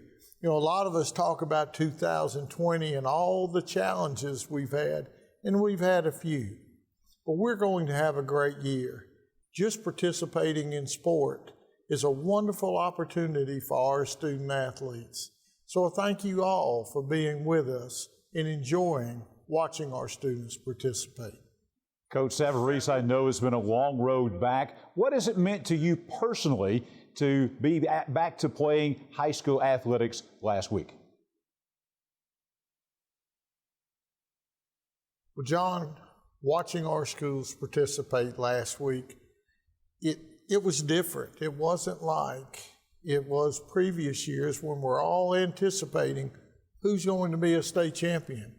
This year, we have a road to Tuscaloosa that will determine our state championship, and everybody would have been talking who would be at Bryant-Denny Stadium this year. But due to our health-related challenges, and we're so grateful to all the people who were instrumental in allowing us to play, we now have a new focus, and that focus is a week-by-week focus on finding a way for our kids to participate in athletics. I think we have a new gratification, a gratification for the opportunities that God provides us all. So it was a great first week. It was an encouraging first week, and it sure was fun.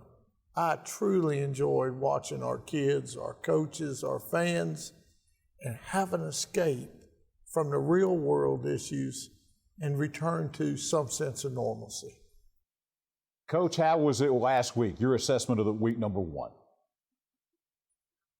Well, John, anytime we have an event, we always analyze our events. We had the privilege of hosting 2 events last week. The Kickoff Classic, we had games on Thursday and Friday night. Following our game on Thursday night, and our staff under the direction of Jamie Lee and Alvin Briggs had done an awesome job preparing for those games. But we had to make some tweaks. And that's what I would take away from week 1. We're going to have to tweak week 2. You know, we're under a health order from the governor and the Alabama Department of Public Health.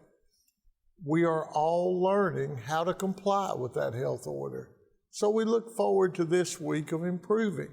I remember as a coach, I always said the greatest improvement was between week 1 and week 2. It gave you an opportunity to watch yourself, your team, against another real team instead of scrimmaging every day against each other. Then once you watch that film, you would come back to next week and make the improvements necessary to be a much better team.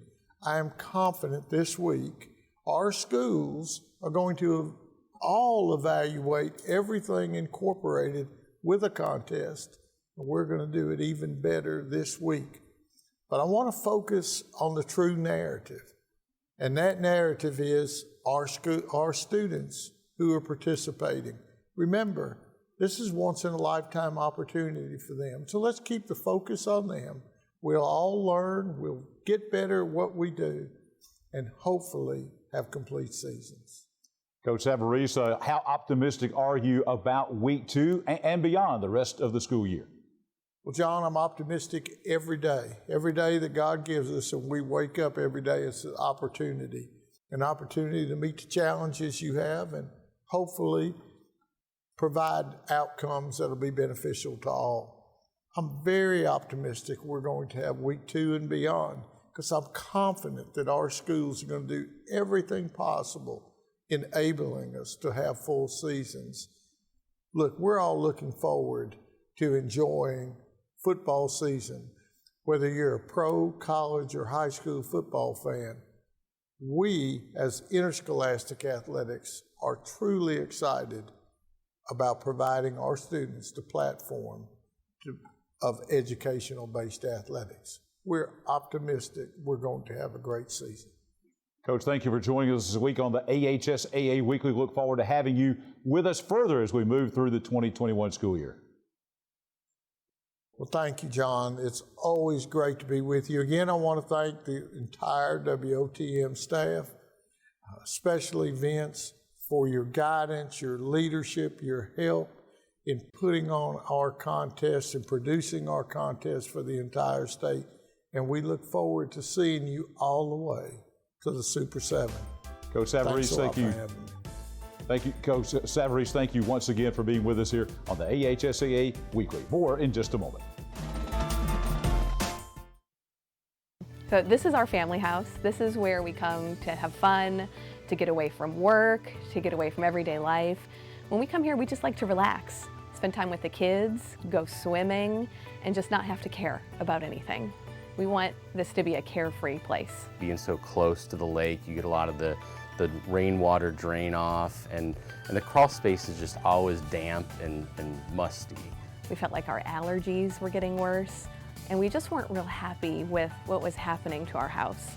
When we looked at the wood, it had a little bit of rot and mold, and we just knew that there had to be something with the air quality in our house that we had to take care of. It's hard to find a contractor that will come out to this area and be responsive and really take care of your needs. Ox Foundations gave us an appointment right away. They showed up on time and proposed a solution that we've been thrilled with and we will be thrilled with for many years to come. When you walk in the house, the air conditioning is cooler because it's less humid. When you go down into the crawl space, it is clean. It is absolutely pristine. It looks like the wood joists are brand new. All the columns, all of the supports that we had, every piece of it was encapsulated, which gave us more confidence in the company that we selected, and very happy with Ox and the attention to detail that they took in the job.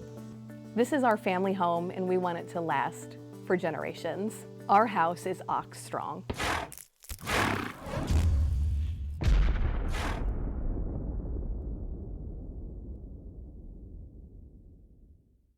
While you're at home with family for the next few weeks, don't put off scheduling home repairs. Call Ox Foundation for a free estimate. With more time at home, you tend to notice things you haven't in the past. Mold and moisture in your basement or crawl space, uneven driveways, stair-step cracks in your exterior brick, uneven floors and doors. If your home is showing weakness, it's time to get strong. How strong? Ox Strong. Stay strong, Alabama. WOTM, your new home for high school sports in Alabama. Tune in to WOTM every Thursday night at 7 for the AHSAA WOTM Game of the Week. WOTM is available to every cable TV provider in the state. If WOTM is not currently a part of your provider's lineup, call and request that they add WOTM. Thursday, September 3rd, the Greenville Tigers travel to Troy to take on the Charles Henderson Trojans live on WOTM. WOTM is also your exclusive TV home for the Football Super 7 and basketball, baseball, and softball championships.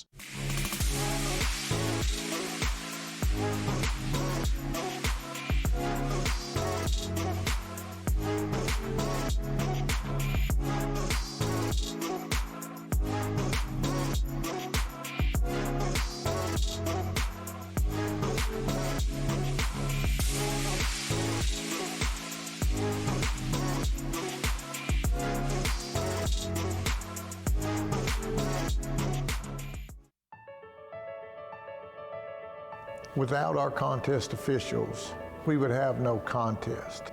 I truly encourage our parents to be a shining example of sportsmanship regarding our contest officials and setting example for everyone, as well as coaches and fans across this state, to treat our officials with respect.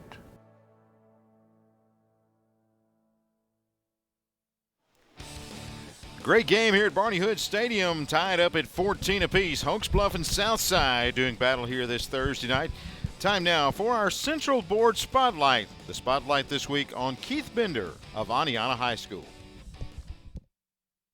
Back on the AHSAA Weekly, one of the features we'll bring you this year during the AHSAA Weekly is our Central Board Spotlight. And we will begin at the top of the Central Board. The president of the Central Board of Control of the Alabama High School Athletic Association is Keith Bender of Aniana City Schools. Meet Keith Bender, the president of the AHSA Central Board of Control.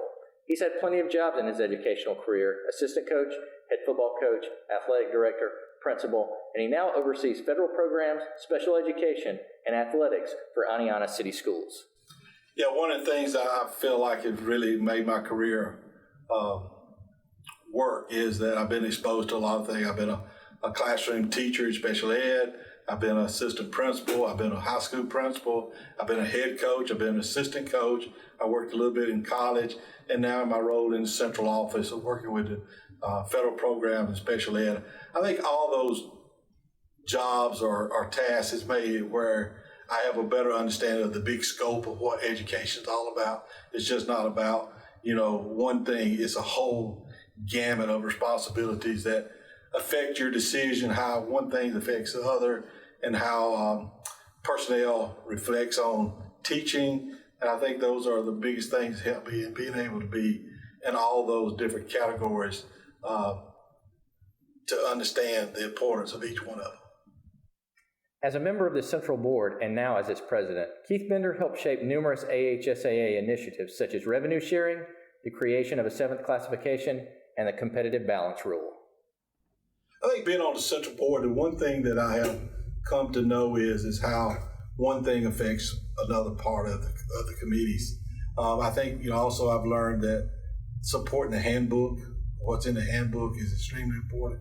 Talking to our director about his thoughts and vision for the Alabama High School Athletic Association. But I also think the people of that committee understand, hey, it's not what I think's best, it's what we think's best for the whole state of Alabama, not just how it affects our school. But the role and responsibilities of that committee has changed over the years about how we're growing in media, all these type of things, playoffs. I think that the committee just does a really good job in what their task is try to provide the student athletes of the state of Alabama the best opportunity they can have to be successful.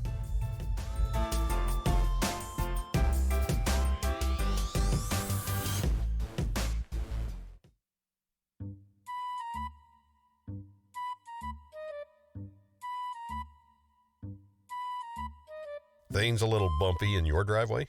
Hokes Foundation Solutions has the expertise and the know-how to repair cracks, wet basements and crawl spaces, and uneven floors in your home. Hokes Foundation Solutions will come up with the right fix for you. It's time to get strong. How strong? Hokes Strong. Get a free estimate from Hokes Foundations.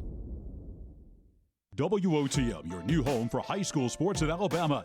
Tune in to WOTM every Thursday night at 7 for the AHSAA WOTM Game of the Week. WOTM is available to every cable TV provider in the state. If WOTM is not currently a part of your provider's lineup, call and request that they add WOTM. Thursday, September 3rd, the Greenville Tigers travel to Troy to take on the Charles Henderson Trojans live on WOTM. WOTM is also your exclusive TV home for the Football Super 7 and Basketball, Baseball, and Softball Championships. Tied at 14 here at the break. Again, the game of the week on WOTM, presented by Hokes Foundations, Hokes Bluff and Southside. And earlier this week, John Holder had a chance to sit down and talk with Southside coach Gary Nelson about his new job as head of the Panthers. We are back on the AHSAA Weekly. Coming up this week, we've got our AHSAA statewide game of the week here on WOTM, bringing it to you live Thursday night at 7 o'clock. From Barney Hood Stadium in Southside, an Etowah County rivalry. It's a traditional season opening game between the Southside Crimson Panthers and the Hokes Bluff Eagles. And we're going to take you now to Southside. The first-year head coach of the Southside Panthers, Coach Gary Nelson, joins us. And we're glad to have you with us this week, Coach, on the AHSAA Weekly. Thank you, John. I'm really excited to be here and, really appreciative of you guys choosing to air our game. Anytime that your kids can be honored for the work that they put in and have the opportunity to play on a broadcast that's as quality as the one you guys put together, what an exciting time and a great thing for both schools and both programs and really our whole county. So very exciting. Very appreciative of you guys for making this happen. Before we dive into the game coming up this week with Hokes Bluff, let's go back because in week 0, you played a counter game. You're 1-0, an impressive win. You took your team down Highway 77 to Keith Howard Memorial Stadium in Lincoln. You beat the Golden Bears, very impressive fashion, 40-27. Carnell Davis, 222 yards rushing, 3 touchdowns. But you had a defensive score. The offense, kicking game, everything seemed to be in mid-season form. A really impressive performance in that game against a very good Lincoln team. Yeah, great credit to our players. Our guys did a great job of getting prepared. We had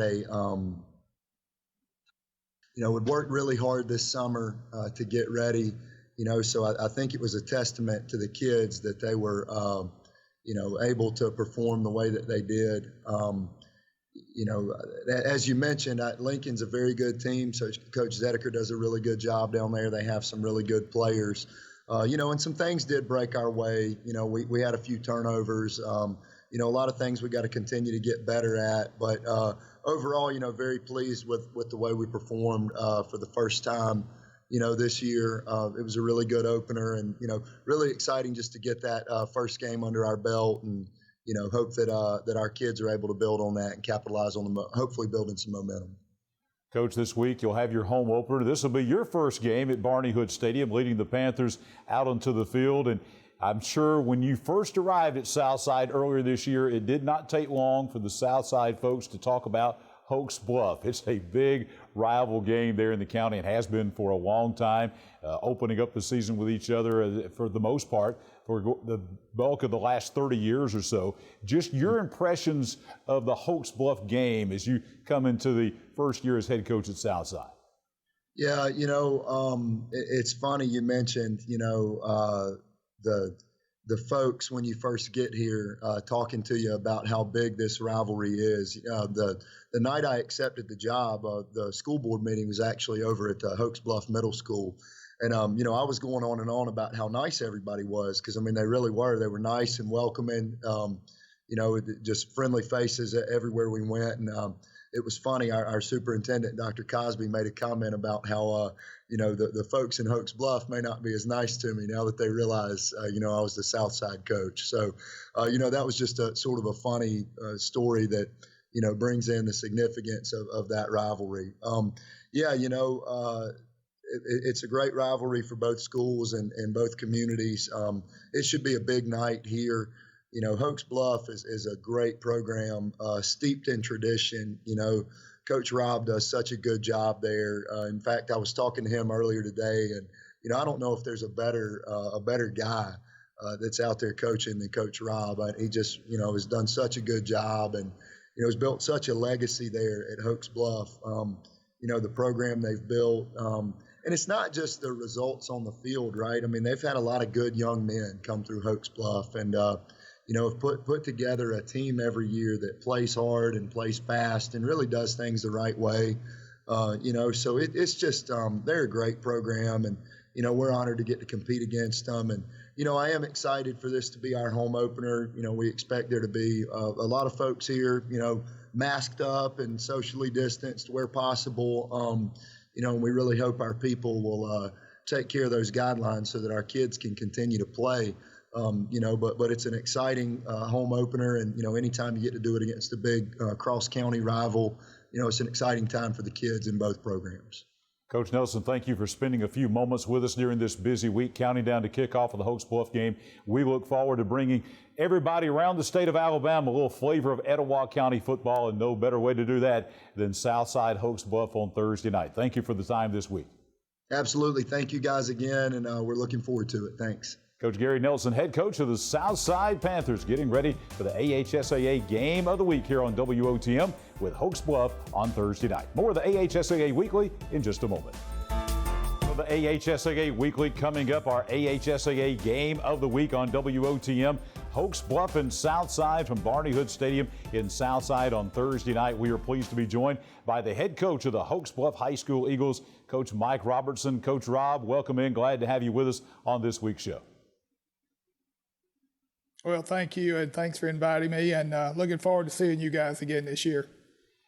Coach Robertson, Hokes Bluff Southside, I think you played every year going back to 1992. You've been a part of every one of those, most of those as the head coach, entering your 25th year as the head coach at Hokes Bluff. Tell folks around the state what they can expect from this Hokes Bluff Southside rivalry. Well, obviously it's a county rivalry, and they're the big school in our county, and we've kind of been middle of the road with the number of students, but it's been a great rivalry that goes way back to the 70s when I played, and it's been about a 50-50 game down through the years. I don't know, you probably, John, knowing you know exactly what the records are, but I really don't, but I think it's been a really competitive game. The kids all know each other. It's just a typical rivalry game. Well, actually, Coach, Hokes Bluff leads this series. You've won 39, Southside's won 28, and it's one of the things I want to talk about is the fact Southside this year moved up to 6A. You moved from 4A down to 3A. So people around the state say 3A versus 6A, but Coach, that really doesn't matter in this game. The A's at the end have never really mattered in the Southside Hokes Bluff game. Well, no, it probably hasn't. Our kids feel like that we can compete year in, year out. Obviously, they have a larger number of students to pick from, but sometimes that's over-exaggerated and overdone as far as trying to feel like that's an advantage. But we feel like we can compete. We've lost some good players from last year, and they've got a lot back with a new coach, Coach Nelson, and we've talked some. But people over the state, we don't look at it as playing a big school. It's just a county school for us. But it's been fun playing them each year in opening game. Coach, you mentioned losing great players, and you lost one of the greatest players in Hokes Bluff history, and your outstanding running back, Darian Meads, a 4-time All-State player, one of the all-time leading rushers in state history. Tell us about trying to fill his shoes and what else that you're looking to build on this 2020 Hokes Bluff team. Well, obviously losing Darian's was a big part of our team, but we also lost a lot of other good players, a couple of really good linemen, secondary people. Our quarterback, Ashton Gullich, who's also was a 4-year starter for us like Darian. So, but we feel like, there's only one Darian Meads, and we don't really expect someone to fill his shoes, but we've got a couple of guys that we feel like, working together, alternating time, they'll be fine at tailback. Obviously replacing Ashton at quarterback, which is, in football, that's your main gear there. So we've got to replace it, the quarterback, and then a couple of really good offensive linemen. So that's a little bit of a rebuilding year, but I've told these guys, I went through that as a player, where my junior year we had a really great year.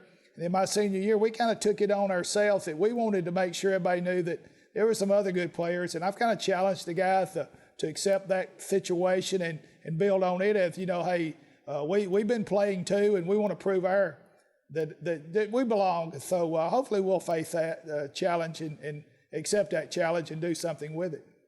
Coach, how big is this to have Hokes Bluff and Southside on a statewide stage to give folks around the state of Alabama kind of a taste of Etowah County football? How big is this for the Hokes Bluff football team and really the school and community? Well, we have a great school and community. Obviously, I've been a part of it since 1971. But, I coached 3 years at Southside. Many people don't know that. But I'm glad the state will get to see. They're going to see my conservative style, and Coach Nelson and Southside is going to throw it around. So they're going to see two different styles of offense. But I do what I think we need to do to win, and obviously they're going to do what they need to do to win. But I think the state will see a good football game, hopefully a hard-hitting game, and a little bit old-fashioned in our ways. But we feel like that's the best way for us to win. Ladies and gentlemen, the Dean of High School Football Coaches in East Alabama, Coach Mike Robertson. Coach Robertson, thank you so much for spending some time with us this week and counting down to kickoff of the Hokes Bluff Eagles and the Southside Panthers one more time at Barney Hood Stadium this Thursday night here on WOTM. And that's Coach Mike Robertson, the Hokes Bluff High School Eagles, our guest this week on the AHSAA Weekly. While you're at home with family for the next few weeks, don't put off scheduling home repairs. Call Ox Foundation for a free estimate. With more time at home, you tend to notice things you haven't in the past. Mold and moisture in your basement or crawl space, uneven driveways, stair-step cracks in your exterior brick, uneven floors and doors. If your home is showing weakness, it's time to get strong. How strong? Ox Strong. Stay strong, Alabama. WOTM, your new home for high school sports in Alabama. Tune in to WOTM every Thursday night at 7 for the AHSAA WOTM Game of the Week. WOTM is available to every cable TV provider in the state. If WOTM is not currently a part of your provider's lineup, call and request that they add WOTM. Thursday, September 3rd, the Greenville Tigers travel to Troy to take on the Charles Henderson Trojans live on WOTM. WOTM is also your exclusive TV home for the Football Super 7 and basketball, baseball, and softball championships. What a first half it's been. We are tied at 14 here at Barney Hood Stadium. Southside and Hokes Bluff doing battle here in the first real week of high school football action. Tommy Wood along with Coach Rick Rhodes. And, Coach, when you look at this first half, we talked about the rain that had fallen throughout the day. The ball's kind of slippery, but there's been some pretty good hits in this ball game, and the defense has been exceptional in this game. Yeah, it really has been, and really there's been some ebb and flow. I mean, momentum was definitely wearing green and white when this thing started, but Southside clawed their way back in it, and right now at halftime it's as even a game as you can have. It's been a lot of fun here in the first half. Let's take a look at some of the halves highlights that have taken place here in the first 24 minutes. First off, fumble on the second play from scrimmage for Southside. Hokes Bluff pounces on it a few minutes later. It's a tough run right on the right side. And again, the first touchdown of the night for Tucker Griffin. Southside trying to respond. The defense, though, from Hokes Bluff has been swarming throughout the first half. That's been one of the hallmarks of the first half. You can see right there, very tough to get on the edge, and turnovers have been a big part of this, but this is their second drive for score. Really a nice throw right there by Connor Faulkner. The little bootleg pass, ball dumped out in the flat to Hunter Burke, and at that point it's 14-0, and it looks like it's going to be a Hokes Bluff night. But Southside will answer. Great run right here by Carnell Davis, the senior running back, to get the Panthers knocking on the door, and that seemed to kind of turn momentum around. That was the big play that got them started. Little improvisation right here. A little dump out to Davis that's going to save a lot of minus yardage play. And then a nice cutback right here and a nice run by Eli Martin. Then on the other side, Hokes Bluff trying to get something going. Sprayberry coughs it up. Southside jumps on it. And then the play of the night, a bubble screen. Ball pops loose, bouncing around, fumbling, and then picked up. And Carnell Davis into the end zone to tie us up at 14. Here's the opening kick of the second half as we get things underway from Barney Hood Stadium. Again, tied at 14. That ball's going to go out of bounds. And Hokes Bluff will get great field position to start this second half. Started out at the 35-yard line, and they'll have it first down and 10. Get a look there at the sideline as they start this second half, and I'm sure that they'll go back to their knitting, as they say, at Hokes Bluff. Pound that ball right at you and mix in some play action. And, of course, as we say every week, the first 5 minutes and the last 5 minutes of each half are just so critical, and this week's no exception. Good look there a moment ago at Connor Faulkner. I want to talk about him in just a second. First down at 10 to open up the third out at the 35-yard line. They'll sweep it to the left side.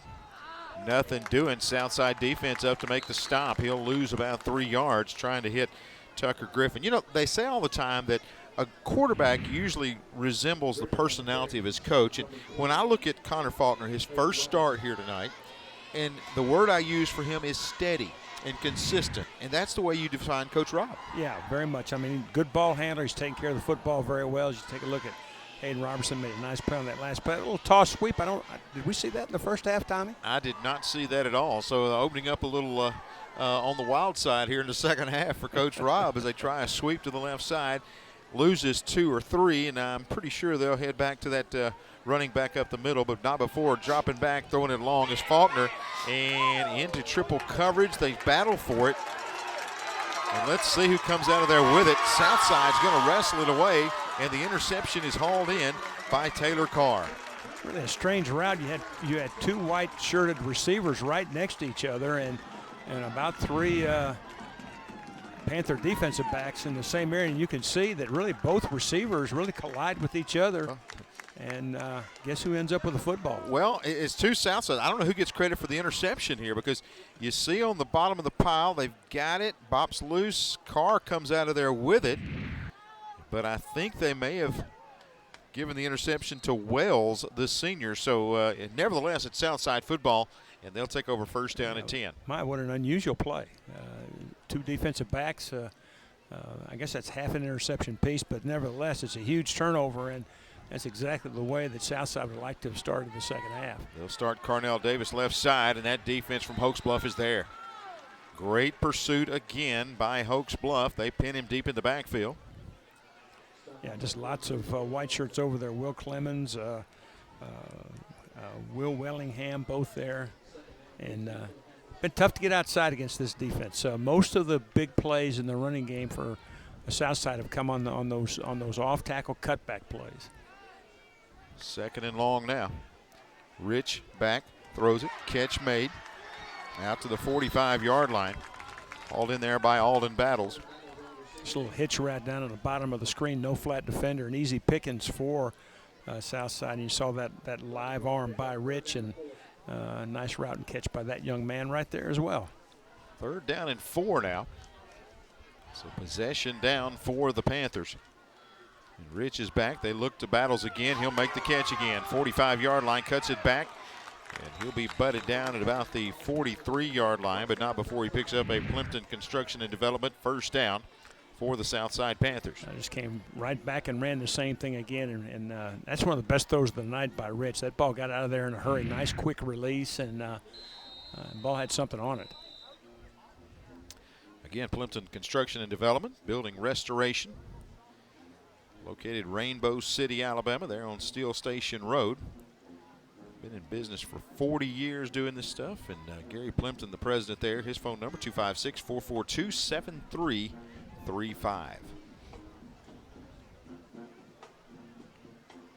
In Southside was down by 14. They have battled back to tie things up, and opening up the second half seemed to have the momentum here as well. They came out firing. 2 hitch routes to the short side. Picked up nice yardage.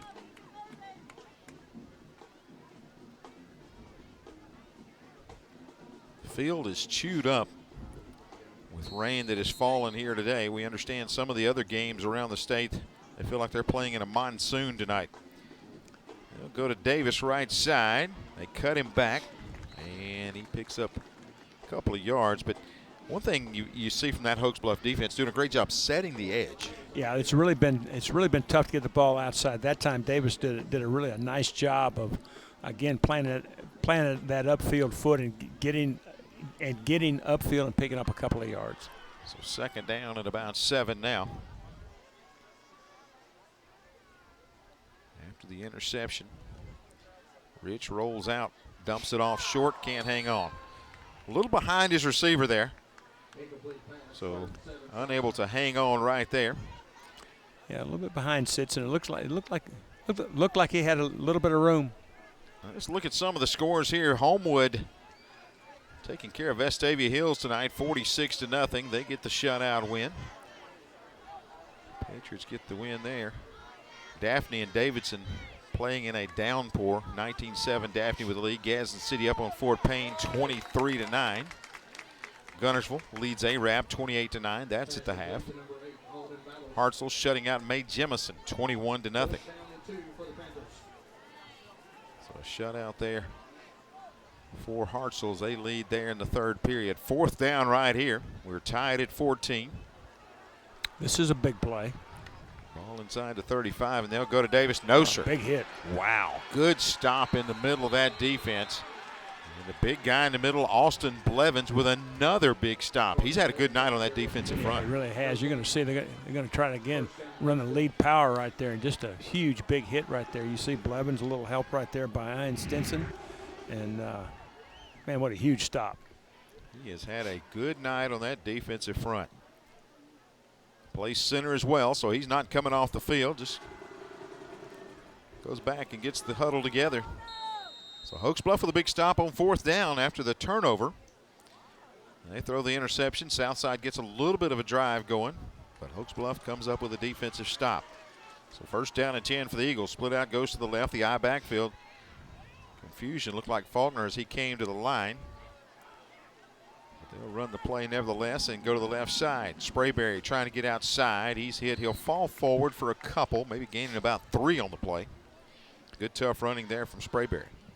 Yeah, and I tell you, I can see an adjustment already by the Southside secondary. Those safeties are much more active at the line of scrimmage. You get a look right there. I think that's Jordan Wells that made that play really virtually at the line of scrimmage. Didn't see much of that in the 1st half now. Those tackles were being made, but they were being made 7, 8, 9 yards downfield.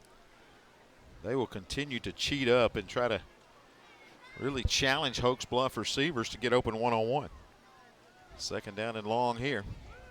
Fakes it, drops back. Faulkner throws it high. Foot slipped that time. I believe that had something to do with it. As he went to set his foot, he's going to throw the incompletion, but looked like to me that caused the ball to sail on him. Yeah, I think that's a good point. And again, when it's second down and 8, these play action passes aren't quite as effective in holding defenders as they are when you're, again, getting those good 4+ yard plays on first down and setting up the pass just a little bit better. So this is a 3rd and long, and this is definitely not where Hokes Bluff wants to be in an offensive series. Let's see what they can come up with. Their style of offense, 3rd and long, is really not their cup of tea. Not exactly what they want.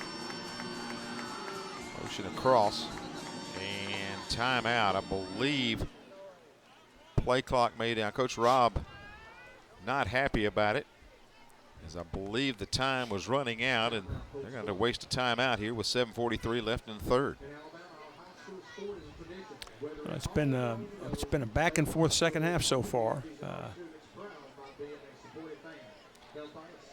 Again, a lot of things going on as the high school football season underway. I want to tell you about the game coming up next Thursday night, as we will be on the road. Greenville and Charles Henderson doing battle. Again, out of Class 5A Region 2. A lot of region games, of course, start up next week. And the Trojans out of Charles Henderson taking on the Greenville Tigers. That's a big one in Class 5A.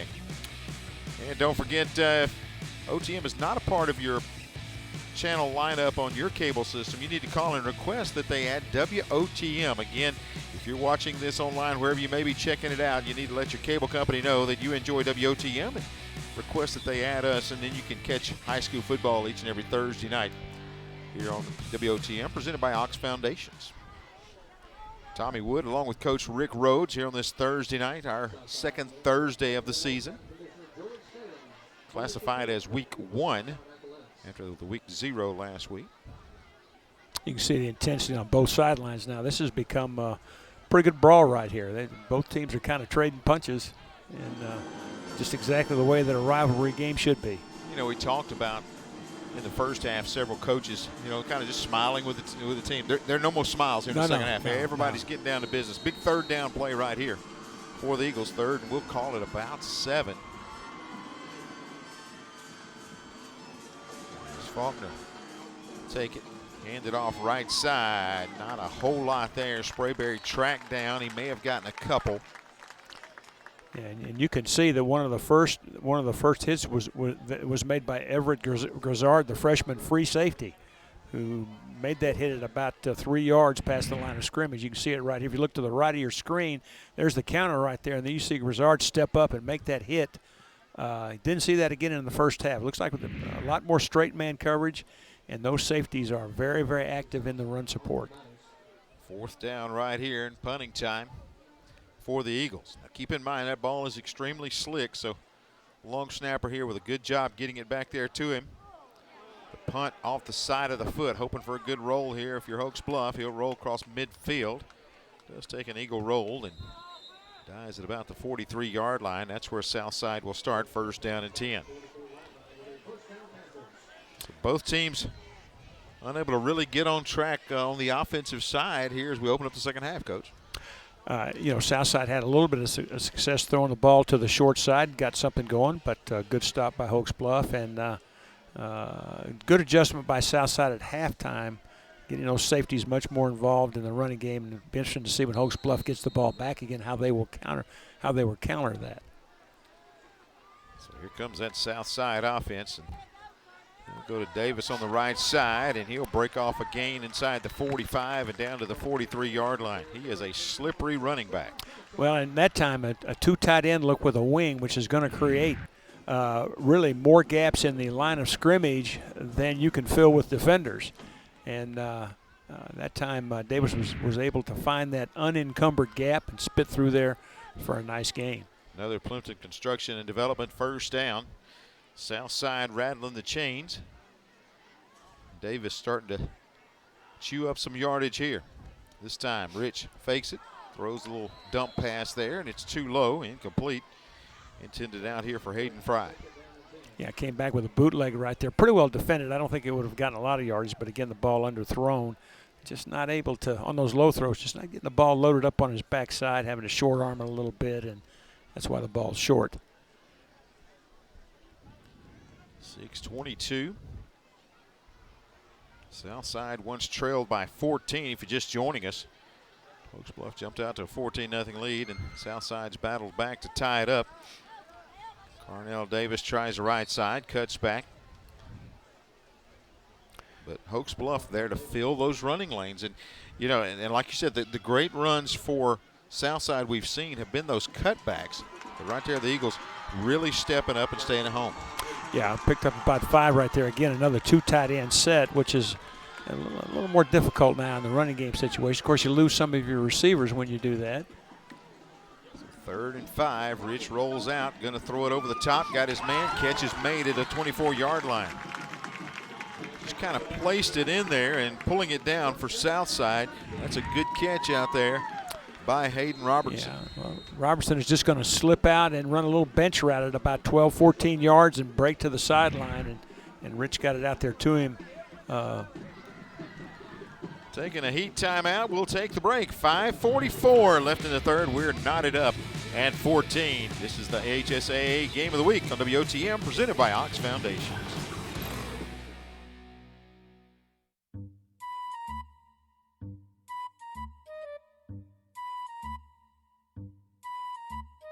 Things a little bumpy in your driveway? Hokes Foundation Solutions has the expertise and the know-how to repair cracks, wet basements and crawl spaces, and uneven floors in your home. Hokes Foundation Solutions will come up with the right fix for you. It's time to get strong. How strong? Hokes Strong. Get a free estimate from Hokes Foundations. WOTM, your new home for high school sports in Alabama. Tune into WOTM every Thursday night at 7 for the AHSAA WOTM Game of the Week.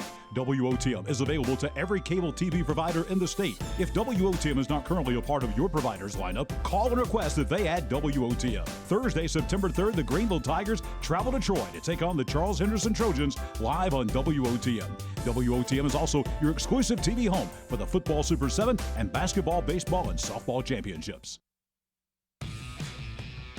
Welcome again to the folks at CTV Beam. We appreciate them checking us out on SD 79 and HD 286, especially thanks to Melissa and Joan. And we'll remind you folks, we'll be down in that area coming up to wrap up the 2020 regular season. Big matchup, Central Phoenix City, as they will be taking on the Oxford Yellow Jackets. So you'll get a chance to see those Red Devils as they travel to Lamar Field and take on the Oxford Yellow Jackets. Again, that's coming up in the final week of the regular season. But again, thanks to the folks at CTV Beam for being a part of the WOTM family.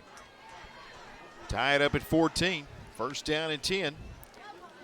This time, Davis hitting the backfield, spins away, but there's a host of defenders in there to make the stop, so not a lot on 1st down. Yeah, Ian Stinson almost took the handoff. He came through clean right up the chute. I say that was Ian Stinson, number 68. It might have been Cole Turner, number 88. Yeah, it's a muddy night. You can't really see. Yeah. It's going to get worse, I'm afraid. I really do think I really do think it was Stinson, but it was one of those 8s. It's a lot of fun though. This is football right Oh, here. you betcha. 2nd down and long. Back is Rich. Throws it in the flats. Catches. No, cannot hang on. Looking down the sideline, had Cody Roberts, the sophomore. Kind of couldn't. He had it a moment and then battled around and it fell off. It's a well-thrown pass right there, and he just could not hang on for the touchdown. You can see he couldn't decide which way to put his hands. You know, the ball kind of handcuffed him a little bit. Either got to have thumbs together or little fingers together, and I think he had a little finger with a thumb and just couldn't get those hands ready to catch. Nice throw, good route. Brings up 3rd down and 10. Southside trying to keep this drive alive. They'll give it off to Davis. Goes right side, chopped down. He'll pick up probably about 5 yards. We'll set up 4th down. Yeah, good job by Dawson McDonald of coming up and setting that edge and making a good open field tackle. Now this is a pretty interesting call right here. 4th down and 6 on a wet field. I think you're going to go right here for sure. I don't think you risk a kick in this situation, and Rich is back, throws it in the flats too tall. incomplete, and that drive will stop. Well, good coverage out yeah. here, too. Yeah, there was good coverage, and that's twice that the Panthers have gone to the well and come up short, and you wonder if, as this game goes along, if that's not going to come back to haunt them. So Hokes Bluff takes over, first down and 10. Here we are with 4:23 left here in the third period. As we're wearing it out between the 30s. Or I'll say the 20s, actually. You know, I wonder if we're not going to go back and see some more of that bootleg action. If again, it is true man coverage, that fullback out of the backfield could get lost in that coverage and maybe spit through for a big one. Because as you said, the safeties are coming up and they are biting on the first move toward run. You see them right there sneaking up already. Handoff left side. That's Burke, and he'll be ridden down after a gain of a couple, maybe 3 yards. But you watch, Coach, as from that angle right there, you see those safeties start sneaking up just before the snap. Burke, tough yards, getting what he can as he's ridden down there by Spencer Sharp. The free safety. So second down and long here. We'll call it about 7. See the safeties coming up right there. They'll go left side, hit. He'll spin, but Tucker Griffin can't get much, maybe 1.5 yards. Going to set up third down now for the Eagles. Yeah, Hayden Fry hit him at the line of scrimmage. He's able to spin off that tackle, but just too many red shirts there, and brings up another pretty long yardage situation. We'll call it about third, say about 5.5 now. So possession down here for the Eagles. We're in the closing moments of the third period, 3.5 left. Big play here for this Hokes Bluff offense. They have really not been able to get anything going here in this third period. So you could tell adjustments have been made at halftime. I think the big adjustment, you see the safety coming up right there. Both of them sneaking up. They'll hand it on the right side, trying to get to the corner. Nope. Got a flag coming in late as Sprayberry tried to cut it back. And the official over here on the near side will call the foul, and it will be a holding call, and it's going to go against the Eagles. So they will be the penalty. Yeah, it looks like it's 4th and 5. As you see, number 2 has his hand on the back of number 21, and that's going to get called every time. Looked like they had a couple of choices there on which one they wanted to call. So 4th down and 5 here in punting time for Hokes Bluff, still looking for their first down of the second half. Back to return the punt is Battles as he awaits. Pretty dangerous returner.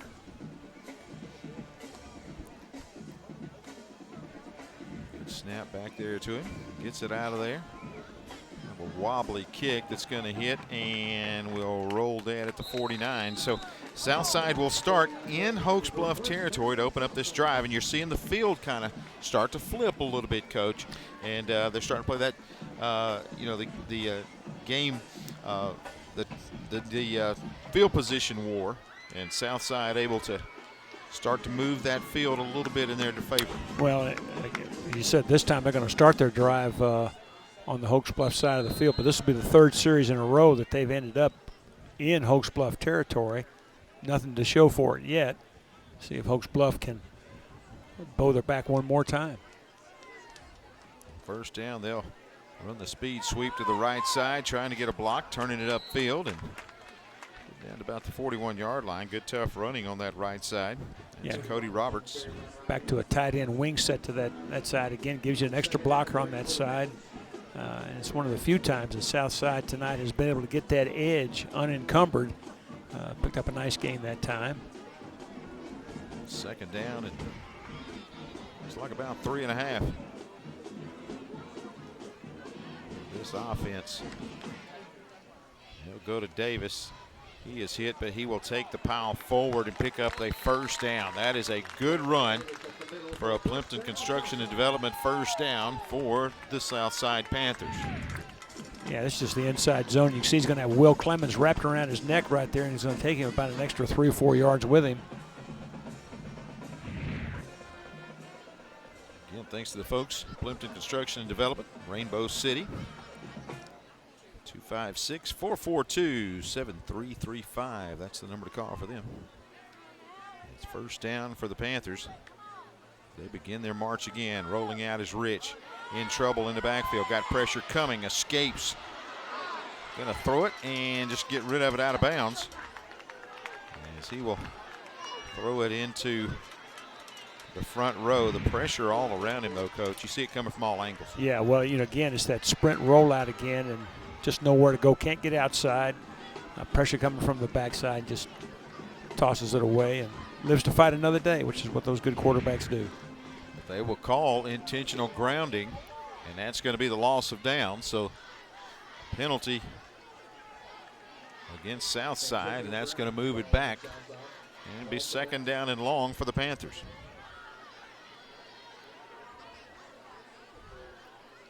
So this Hokes Bluff defense coming up with several stops on fourth down here tonight. They've really, again, I know the defense is not ever called they execute, but they do such a good job of getting around the football and make big play after big play. Well, the thing that has impressed me so much about their defense is they just play so hard every snap, and I mean, they just keep coming at you, make it very difficult. So second about 30. Rich going to set up the screen, throws it, catch is made, but Hokes Bluff defense around, but breaking a tackle, going down the far sideline, continuing, and a good gain over on the right side. That is a good run after the catch. Alden battles there. Yeah, just a nice job on the little slip screen to the outside. Looks like he's going to be hemmed in, but you can see he does a nice job of weaving inside, getting underneath a tackle, and then shows that great hip strength. Breaks another tackle, and then another one in the open field, and gets most of that penalty yardage back. So you go from second and 30, and you set up third down and about 10. That is a good positive play there for that Southside offense. Makes it a whole lot more manageable. Kind of right back where they started. So third and 10. Rich looking in trouble, going down. Somebody got an arm on that shoelace and tripped him up. That's a big stop right there. So to take it to fourth down, and Coach Gary Nelson has been the riverboat gambler here tonight. Looks like he will keep that offense on the field, try to get a big fourth down conversion here. Well, they may change, and I think they may have decided to try to punt him deep. Yeah, I think the thinking is here is that they've had much more success defensively here in the second half. Try to pin him deep, get another short field or possibly a turnover. We've played everything on this end of the field, that's for sure. Trying to hurry up, play clock winding down. Rich gets it, kicks it out of there. Let's see how far it'll roll. Inside, good kick. Very good kick to the coffin corner, going to go out at about the 5-yard line. So he does his job, pinning Hokes Bluff deep. They'll start inside their own 5. Boy, that's a nice job right there on that kick. He just laid it right on that sideline.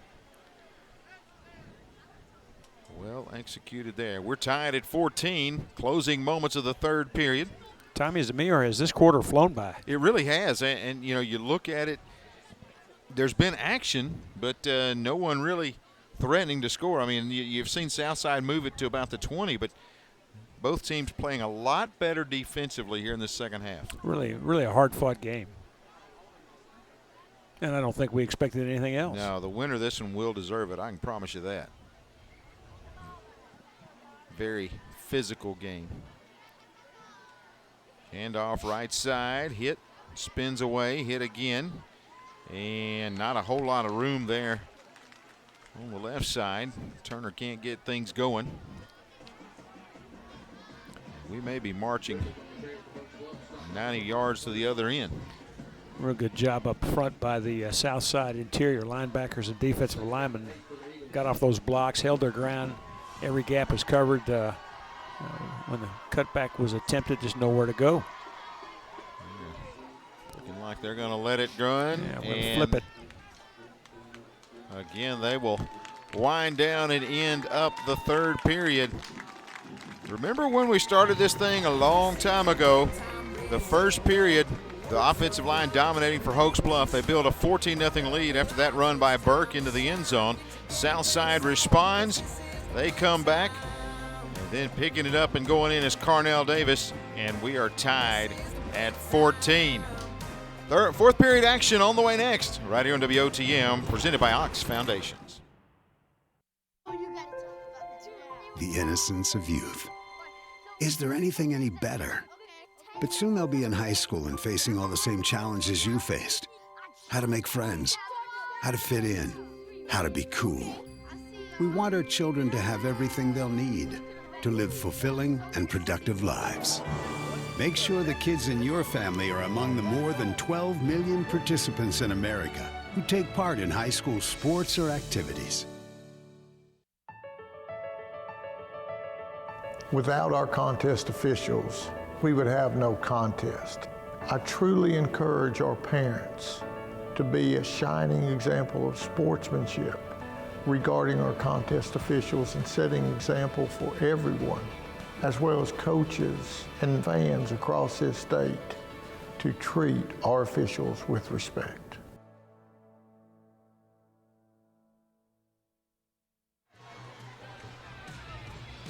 Friday night rivals coming your way tomorrow night by Drummond Company. It's a big matchup. The Oxford Yellow Jackets taking on Pleasant Grove.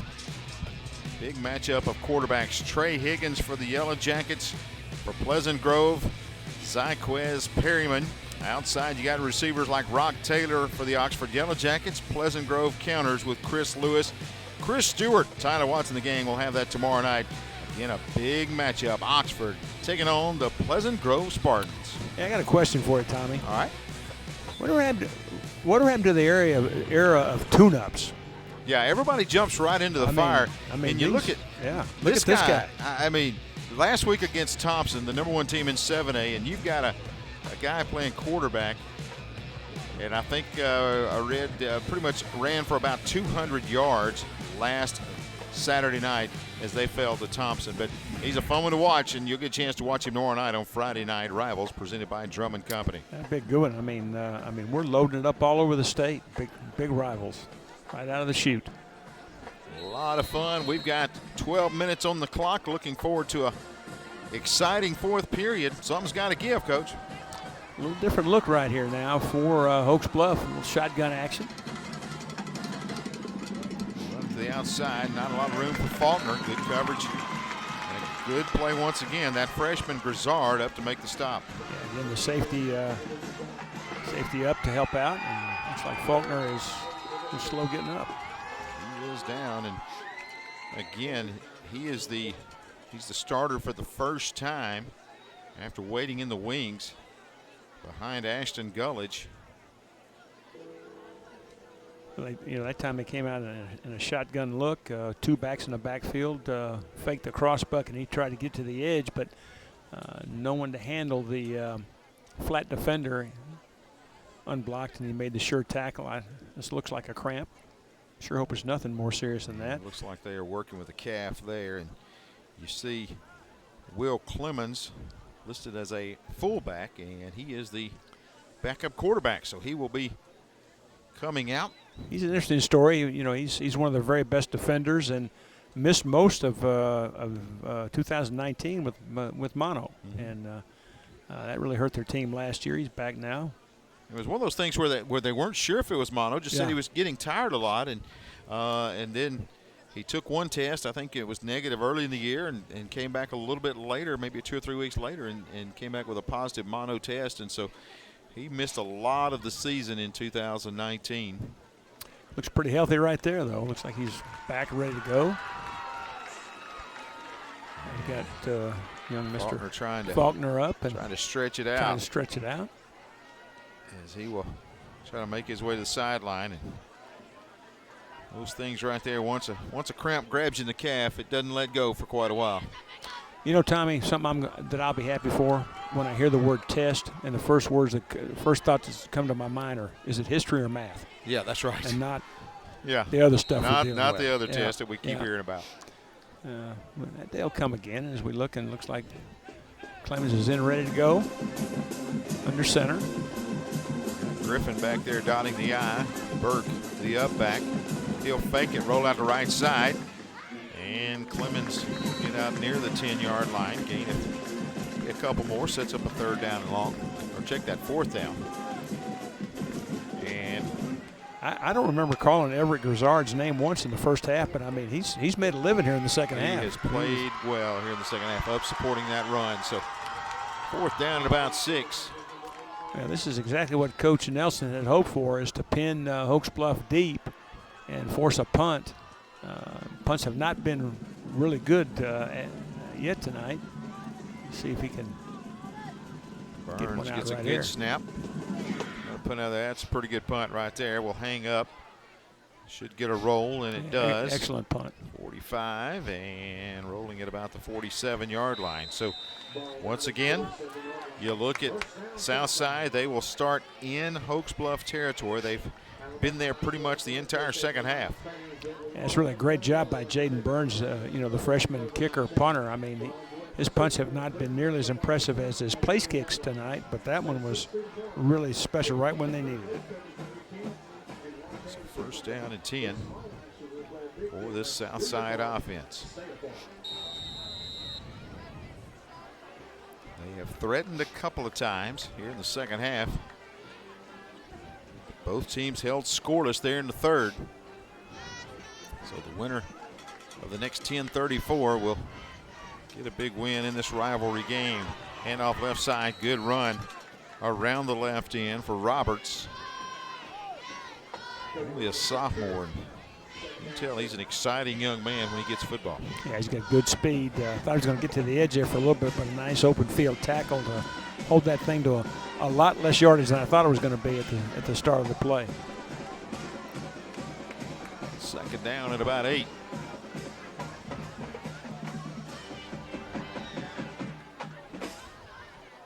These two teams, you see how exhausted they are. I was going to say they have battled here tonight. Rich going to throw it deep. Double coverage, can't connect. Looking long that time. Couldn't connect with Battles. It's incomplete. Going to set up a 3rd down and 8. Yeah, didn't really get set, and a few times tonight. He hasn't been able to set and drive off his backside authoritatively, and it's really hard to be accurate with a throw when you can't do that. Yeah, this will be the 4th time in this half that they've had the ball in Hokes Bluff territory, and to this point, the Eagle defense has been up to the task. You wonder if they're in 4-down territory. Going to depend on this play. Catch is going to be made. Dives about the 42, pops loose, but I believe it was when he hit the ground. The officials come in. The catch is pulled in that time by Carr. And tries to stretch for that 1st down. It pops loose as he stretches it out there, but it's going to set up a 4th down. 4.5 to go. Yeah, pretty good open field tackle there by Trent Dooley. Can Hokes Bluff come off with another 4th down stop? And I tell you, that really was a big tackle. You know, that hitch route when a guy turns inside on a wet field late in the game, those tackles are broken a lot, but good sure open field tackle. Rich rolls right, dumps it off, catch is made, and spinning, and knocked out of bounds at the 30-yard line is going to be Roberts, and that is good for a Plimpton Construction and Development 1st down. Southside is on the move. A little sprint action, but again, that little quick dump to the outside that's get the ball out before that person can get to you, and really a well-designed play and a nice call. 8:45 left. Southside down by 14 in the 1st half, trying to come back and take the lead. This time Rich got running room. He'll slide down inside the 20. Everybody went with Carnell Davis, and Rich just turned it right upfield. Yeah, what that is, it's a quarterback counter off of the zone play. A lot of times that's a read play. That one really looked predetermined, but those linebackers, they're going to run with number 2. They better, and just nobody home, and easy pickings there for Rich and very well blocked. Another Plimpton Construction 1st down. They'll go to Davis this time, left side, and he will be wrestled down after a gain of a couple. Yeah, nice play by Tyler Weaver to come off the block and make a nice tackle to hold that to negligible gain.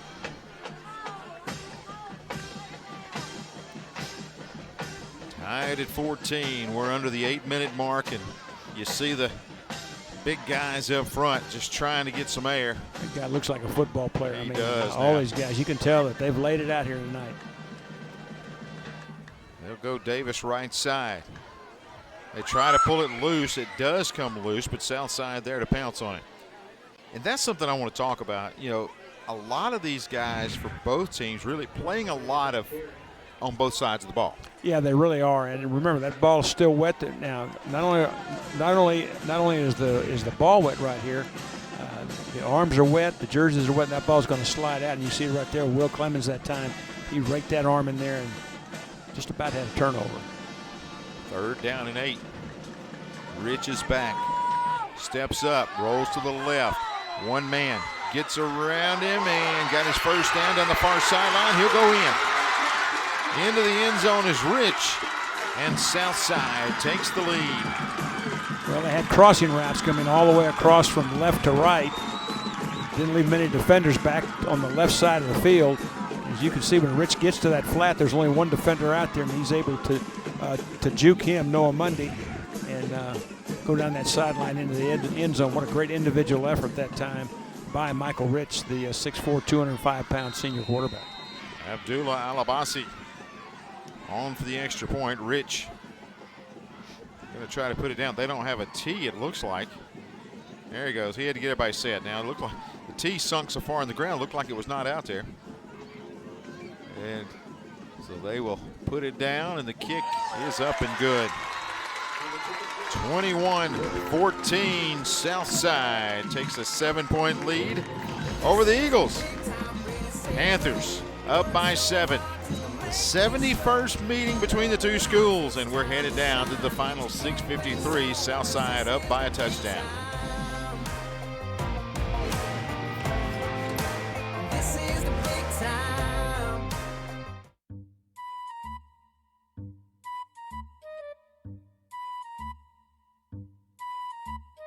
Things a little bumpy in your driveway?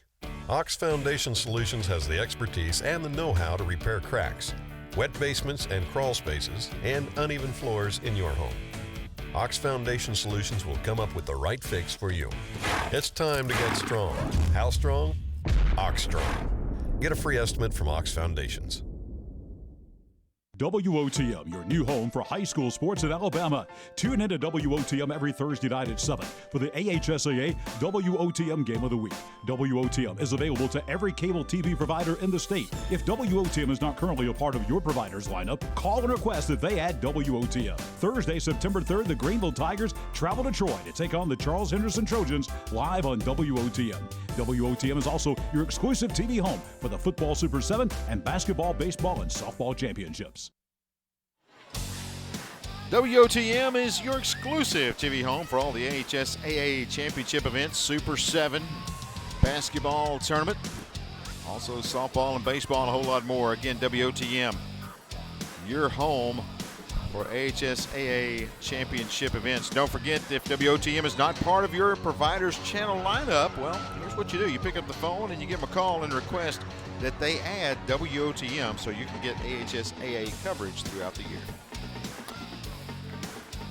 You won't see championships anywhere but WOTM, and we want to be right there so you can have the opportunity to check them out throughout the season and watch these young men and young ladies battle for state titles. We would love to spend our Thursday evenings with you. That's exactly right.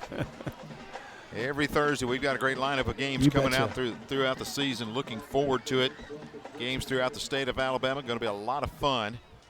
Yeah, this one tonight has been a ton of fun. It I'm gonna sure tell you, has. 21-14. Alabama high school football. Nothing else like it anywhere. Rainy night, muddy field, rivals going head-to-head. Power football. Very physical game, and we're down to the last 6:53.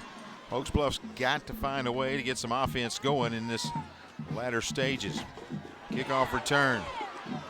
It's about the 25-yard line, and you talk about swarming right defense. There. Yeah, everybody. I think everybody in the maroon took a shot at him there and brings him down. So here comes this Hokes Bluff offense. They have not been able to get anything really going in the second half, and You got to look there at the quarterback, Connor Faulkner. He gets a chance to come back, battling cramps as he will step back on the field here for this drive. Now 6:39 left in the ball game. You got plenty of time. You can just run your offense.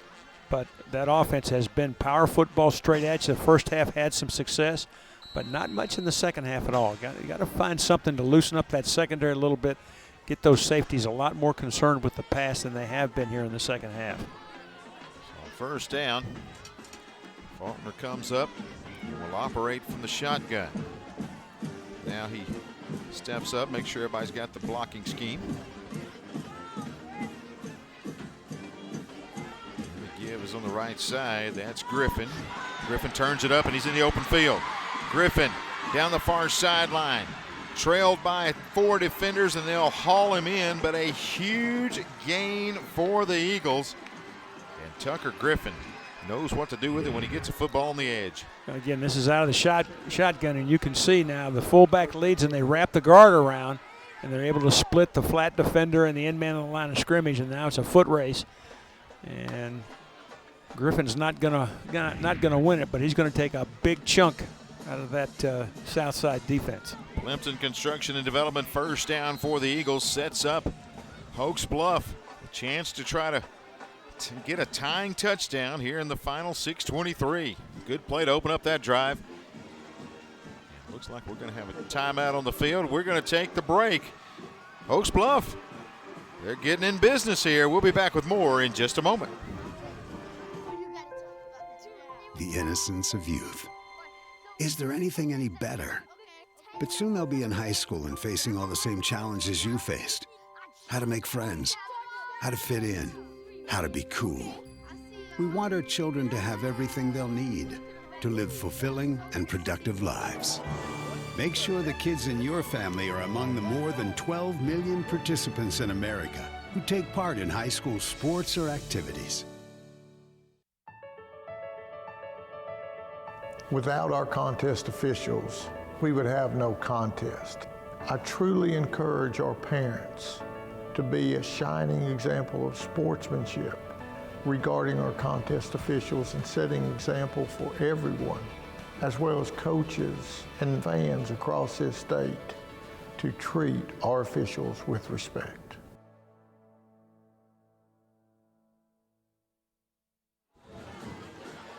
Coach Rob has been in these battles before, down by a touchdown midway through the fourth period.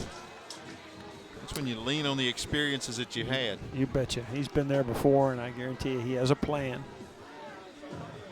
Problem is the other guy's got a plan too. That's right. Yeah, I mean, you look at it because that last play, up until that last play, it seemed like Hokes Bluff could not get anything going offensively, and Griffin rips off that big run to set it up. Well, to move it down and have great field position on 1st and 10. You know, they got that shotgun look, and maybe that loosened those safeties up just a little bit. Then a bobble on the snap. Griffin gets back. I check that is Faulkner getting back on it. Yeah, I don't know whether Faulkner pulled out or the ball just didn't get there. We're gonna see though here pretty quick. That went right through his hands. That's a wet ball. Yep. Hey, let me tell you, right here, working with these guys that run these cameras, man, they get the most incredible shots. Hats off to those guys each and every week, man. It's so much fun to see these guys do what they do best. Most of these guys I've worked with for 9 or 10 years now, and I'm telling you, they're amazing now. The stuff that they get. Vincent and his crew, they do an exceptional job.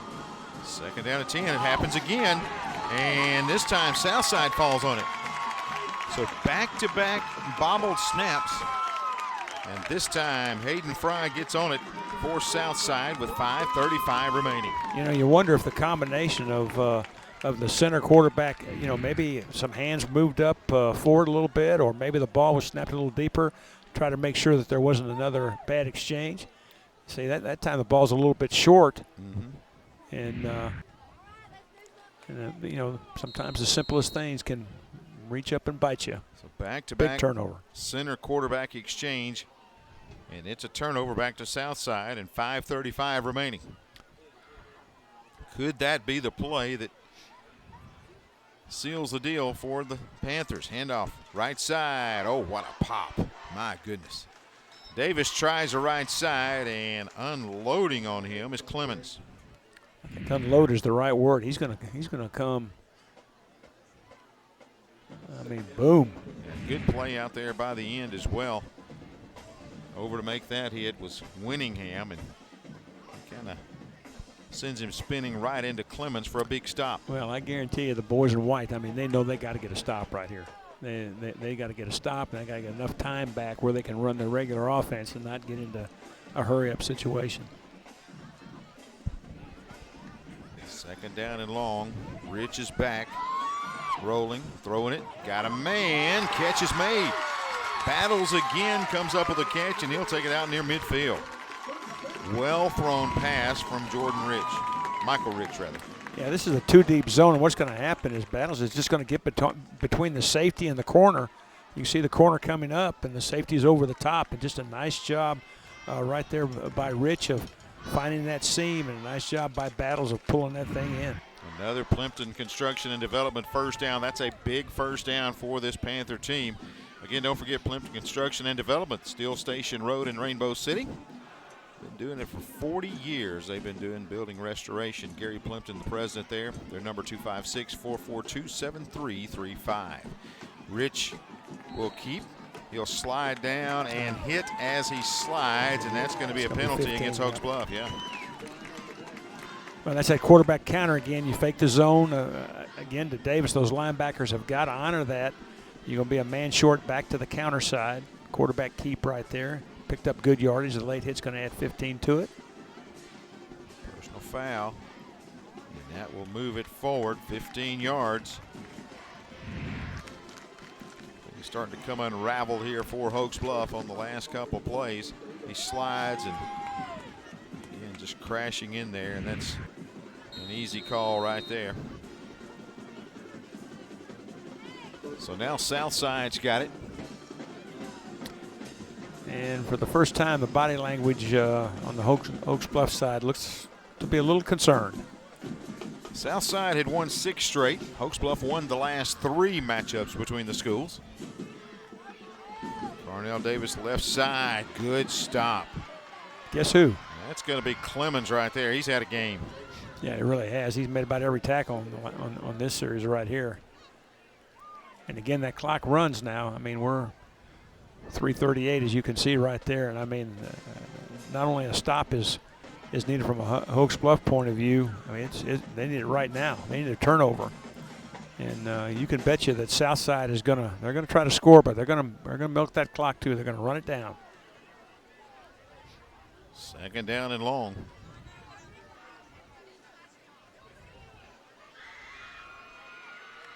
Rich and Davis in the backfield. This is Davis. He'll try the left side. They'll hold the jersey. Couple of spins and taking him back. They're going to try to rip it away, and that's going to be Burke that gets the final tackle there. Yeah, I think that was Big Austin Blevin, 62, that did the pinwheel with the jersey.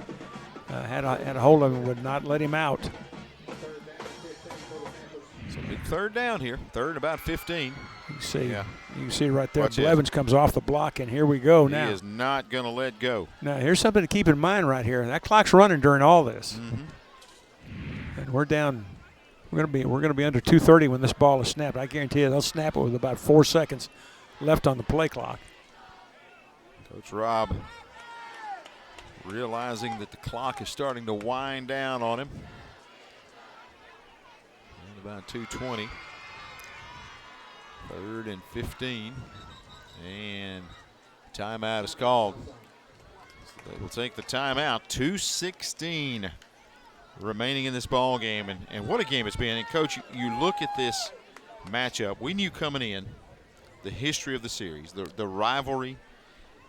And I'm not sure. I think that Coach Nelson knew coming in he had a good team. You knew that Coach Rob was going to be physical. I think that Coach Nelson may be impressed with the physicality that his team has shown tonight. Well, yeah, and I mean they have risen to the occasion because when the game started, they were a step behind, and the adjustment they made at halftime to get those safeties involved was huge in this game, and they've hit some big plays. Now you look here, there's 2:16 left. You just kind of wonder what the thinking will be here. Will they milk the clock and try to run the ball and get it down under 1:30 if they can right there? That's one school of thought. I wouldn't be surprised to see him take a shot. I think they'll try to get half of it right here, and maybe on fourth down, if they don't get half, go for the end zone. But we'll see. But he's not going to want to leave much time on that clock. I can assure you of that. And I'm sure that on the other side of the ball, there's a deep playbook there. But if they got to go 60, 70, 80 yards in less than a minute to do it, and that hasn't been their cup of tea. They'll have to pull a rabbit out of a hat. But you've been around someplace for 25 years. You got a little magician in you, I guarantee you. Yeah, I mean, you look at Hokes Bluff. They're not a quick strike team. I mean, if they get the football back and not a lot of time on the clock, it's kind of like in the Remember the Titans movie where it's like Novocaine. You just keep getting a dose, and that's the way their offense is set up. A big third down right here. Rich throws it. Catch is made out at the 31. He'll be shy of the first down. Well, the only good thing on that play from a Southside point of view is it kept the clock running. It's going to force somebody to use a timeout. We are stopped at 2:13. Let's see. Oh, okay, we got a flag. So this one's going to come back here. They're trying to sort it out. I would think that that was a negligible gain. I would think that they'd want fourth down. Try to get the football back. I don't think they want to give them an extra down. Now, if it's on Hokes Bluff, that's another matter. I believe this is going to be against Southside. They're talking over the side. Let's see. Again, as they sort things out, the officials done a great job tonight. We're doing a lot of walking. Yeah. As he will come back this way and is holding against Southside, so it's declined, and it does bring up fourth down. Now the ball is sitting at the 31-yard line, and Hokes Bluff will take the timeout here. Kind of force the decision on Southside. All right, fourth down and 15. The ball's on the 31. I guess you could punt it and try to stick it dead inside the 10. You could take a shot to the end zone, or you could give the ball to your best back, and who knows, maybe he pops one. Of course, early in the season, let's talk about what these teams have coming up. First off, you got Hokes Bluff. They take on Pleasant Valley next week, followed by a trip to the Creek Bank against Ohatchee. They'll take 2 home games against Glencoe, and then Spring Garden coming up the week after that. Spring Garden leading big tonight over Cedar Bluff. Very impressive team there. They'll travel to Weaver, then Welborn, then at Piedmont, at Sachs, and finish out the year at home against Sardis. For Southside, they take on the Pell City Panthers next week, and then they will host Oxford before traveling to Arab and Sardis. Springville there in the middle, and then road trips to Fort Payne, Scottsboro. They're open there before taking on another rivalry game in Etowah. They travel to take on the Blue Devils there to wrap up the regular season. Challenging schedules for sure. Just fun to have some high school football back. Of course, we talked a lot about the choices for Piedmont right here. You wonder if Hokes Bluff might load the wagon and try to bring some pressure and force a turnover. 21-14 our score, 7-point lead. Looks like Southside keeps the offense on the field here on 4th and about 10. Rich still in there along with Davis. Rich steps back, looking, going to take his shot to the end zone. Nobody home. Battles kind of went to the near side and sat down, and that only used 4 seconds off the clock. So here comes that Hokes Bluff offense. They've got 2:09 here to try to operate with. Yeah, only 4 seconds off the clock. Decent field position for Hokes Bluff. It's probably about as good an outcome as Hokes Bluff could hope for right there. You see Coach Nelson saying that's on me, guys. I don't know, you take a shot. So Hokes Bluff will start at the 31-yard line. Connor Faulkner, the senior quarterback, in there. I've lost track of my timeouts. Let me look right here. Okay, if I'm reading that right, Hokes Bluff has 1 left. There's 1 left, right. Yeah, Southside's got 2. Truck just told me to look at the scoreboard at the bottom of the screen. Those lines mean nothing to me. I like throwing numbers. It up. Got a man trying to come back, but unable to do so is Stone. They look for him down the far sideline. Good coverage out there. Let's see. And as Stone tries to cut back, he just runs in good coverage out there by just Brody Johnson. Straight streak route. But as you said, nice coverage by Johnson.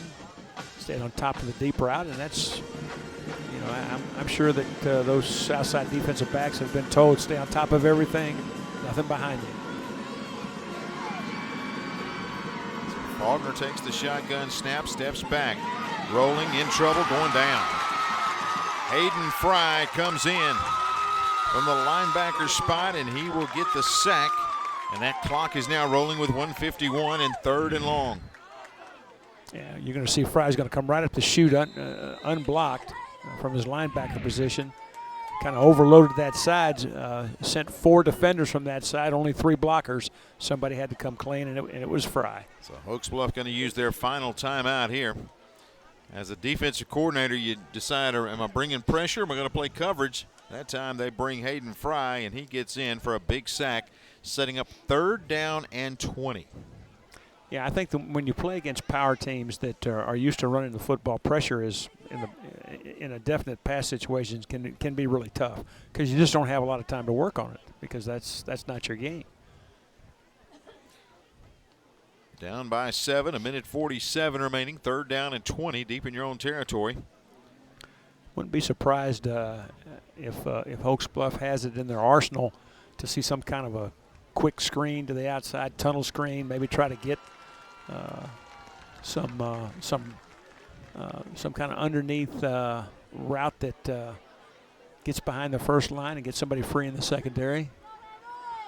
3rd down and 20, though. I wouldn't be a bit surprised at all to see Southside just drop into coverage, maybe a minimum rush, and just try to keep everything up underneath. Coach Rob coaching them up before they send them out here. Here with 1:47 left. Don't forget, more action next Thursday night.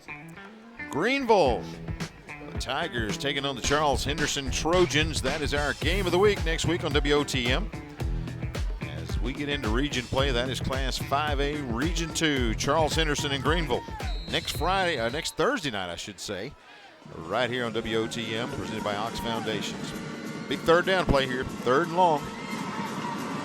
Faulkner back, looking, dumps it off short. Catch is made, cutting it back, and bringing it all the way out, but short of the 1st down. And that is Clemens.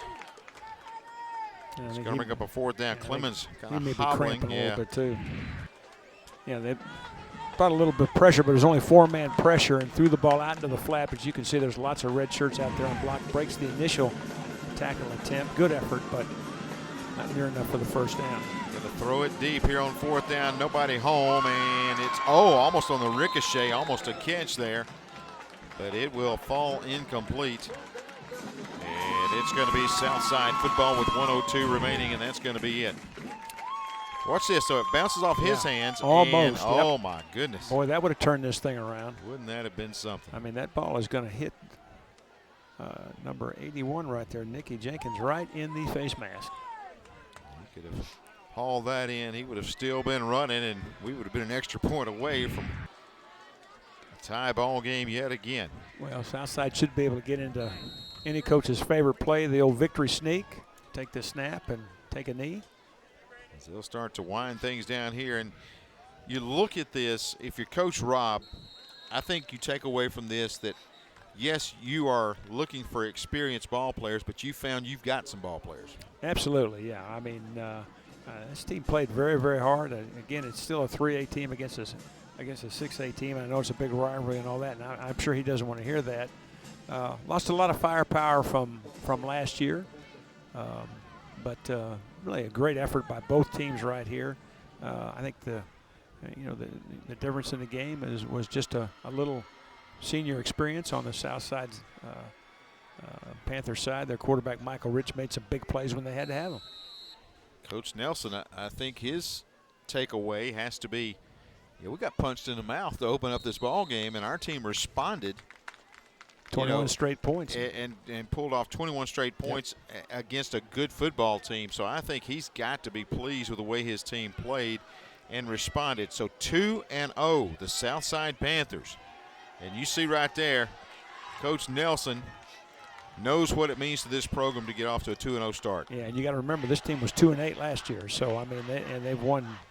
You know, that's 2 wins, and of course it's always tough to lose to your rival, and that's not a lot of fun to stand on that other sideline when your opponent's in that victory sneak in a big rivalry game. You see Coach Nelson celebrating there, and as they will make their way out, of course, Hokes Bluff heads to the locker room. And one thing that Coach Nelson said about 2 or 3 times we heard during the interview of how much he had respect for Coach Rob. And I think he's going to try to catch him and just tell him how proud he is. And there it is. Yeah, you know, he said what a great man and one of the greatest coaches in this part of the state and has been for years, and what a great person. And so mutual respect right there. You see what Coach Nelson is starting to put together here at Southside. Coach Rob been doing it a long time, so a lot of respect from those 2 gentlemen. Yeah, I think these are 2 really, really fine football coaches that, you know, one, of course, a legend, another one really just kind of starting his career here in East Alabama. And I think both of them are really exceptional coaches, and hats off to both of them. So Southside moves to 2-0, 21-14 over Hokes Bluff. We'll come back and wrap things up right after this break on WOTM, presented by Hokes Foundations.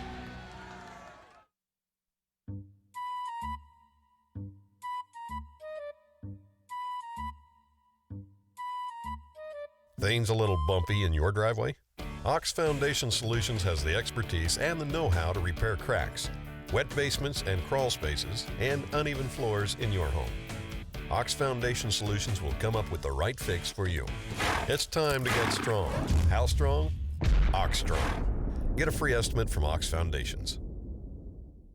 WOTM, your new home for high school sports in Alabama. Tune in to WOTM every Thursday night at 7 for the AHSAA WOTM Game of the Week. WOTM is available to every cable TV provider in the state. If WOTM is not currently a part of your provider's lineup, call and request that they add WOTM. Thursday, September 3rd, the Greenville Tigers travel to Troy to take on the Charles Henderson Trojans live on WOTM.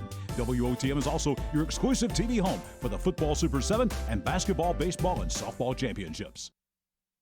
While you're at home with family for the next few weeks, don't put off scheduling home repairs. Call Ox Foundation for a free estimate. With more time at home, you tend to notice things you haven't in the past.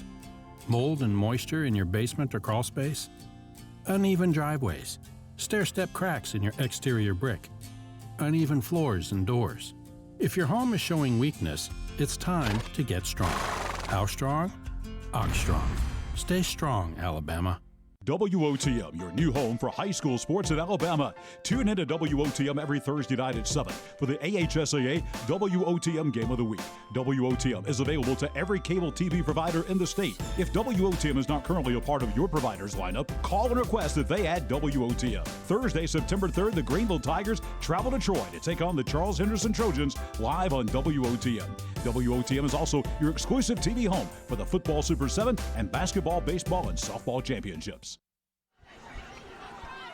Coach Gary Nelson celebrating a huge win tonight for the Southside Panthers. They get the win over Hokes Bluff, 21-14. High school football is back in the state of Alabama, and we are extremely excited to be here each and every Thursday night. Tommy Wood along with Coach Rick Rhodes, as we start to wind things up from this classic matchup. 71 meetings between these 2 schools, and it really measured up to everything we've been told about it.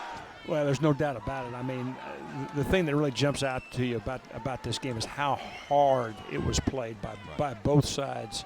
I mean, it was a physical football game. It meant a lot to both these teams. You could tell by the way they were playing. Of course, you can see Coach with his son. Nothing sweeter than winning a game from your big rival. You can tell from the highlights it was a physical game. Ball popped on the ground several times. Big turnover there. Hokes Bluff then jumps out 7-0 lead after a touchdown run there. But the defense for Hokes Bluff so strong in the first half, creating turnovers, stopping them on 4th down, coming up with stop after stop. Right here, long pass. You saw that they can air it out a little bit. But you know their strength is the running game, or you can dump it off to your big guy. The fullback barrels into the end zone for the Hokes Bluff touchdown. And the celebration was on 14-0, but got a little speed over there on the other side, Coach. Well, and a little breakability too. And this, really, I don't think the game was ever quite the same after this play. It kind of showed Southside that, hey, we can play with these guys. And Southside doing a little freestyle right here. Saved a big loss, and then in the next play, lightning will strike. Handoff on the left side and taking it into the end zone, Eli Martin. And all of a sudden, it's 14-7 there. Then coughing it up. And on the other end, you make them pay if you're Southside. That man again, Carnell Davis. They respond to tie it up, and that 14-point lead was gone. Second half, more of the same. Physical football. These two teams getting after it. Had a few turnovers. But the battle was on here, and you could tell, as you said, Coach, how much it meant to these two teams. Such physical play on both sides. Well, you can see how physical the second half was. Ball comes out a few times. Turnovers big in this game. But this is the play of the game right here. You can see everything's covered.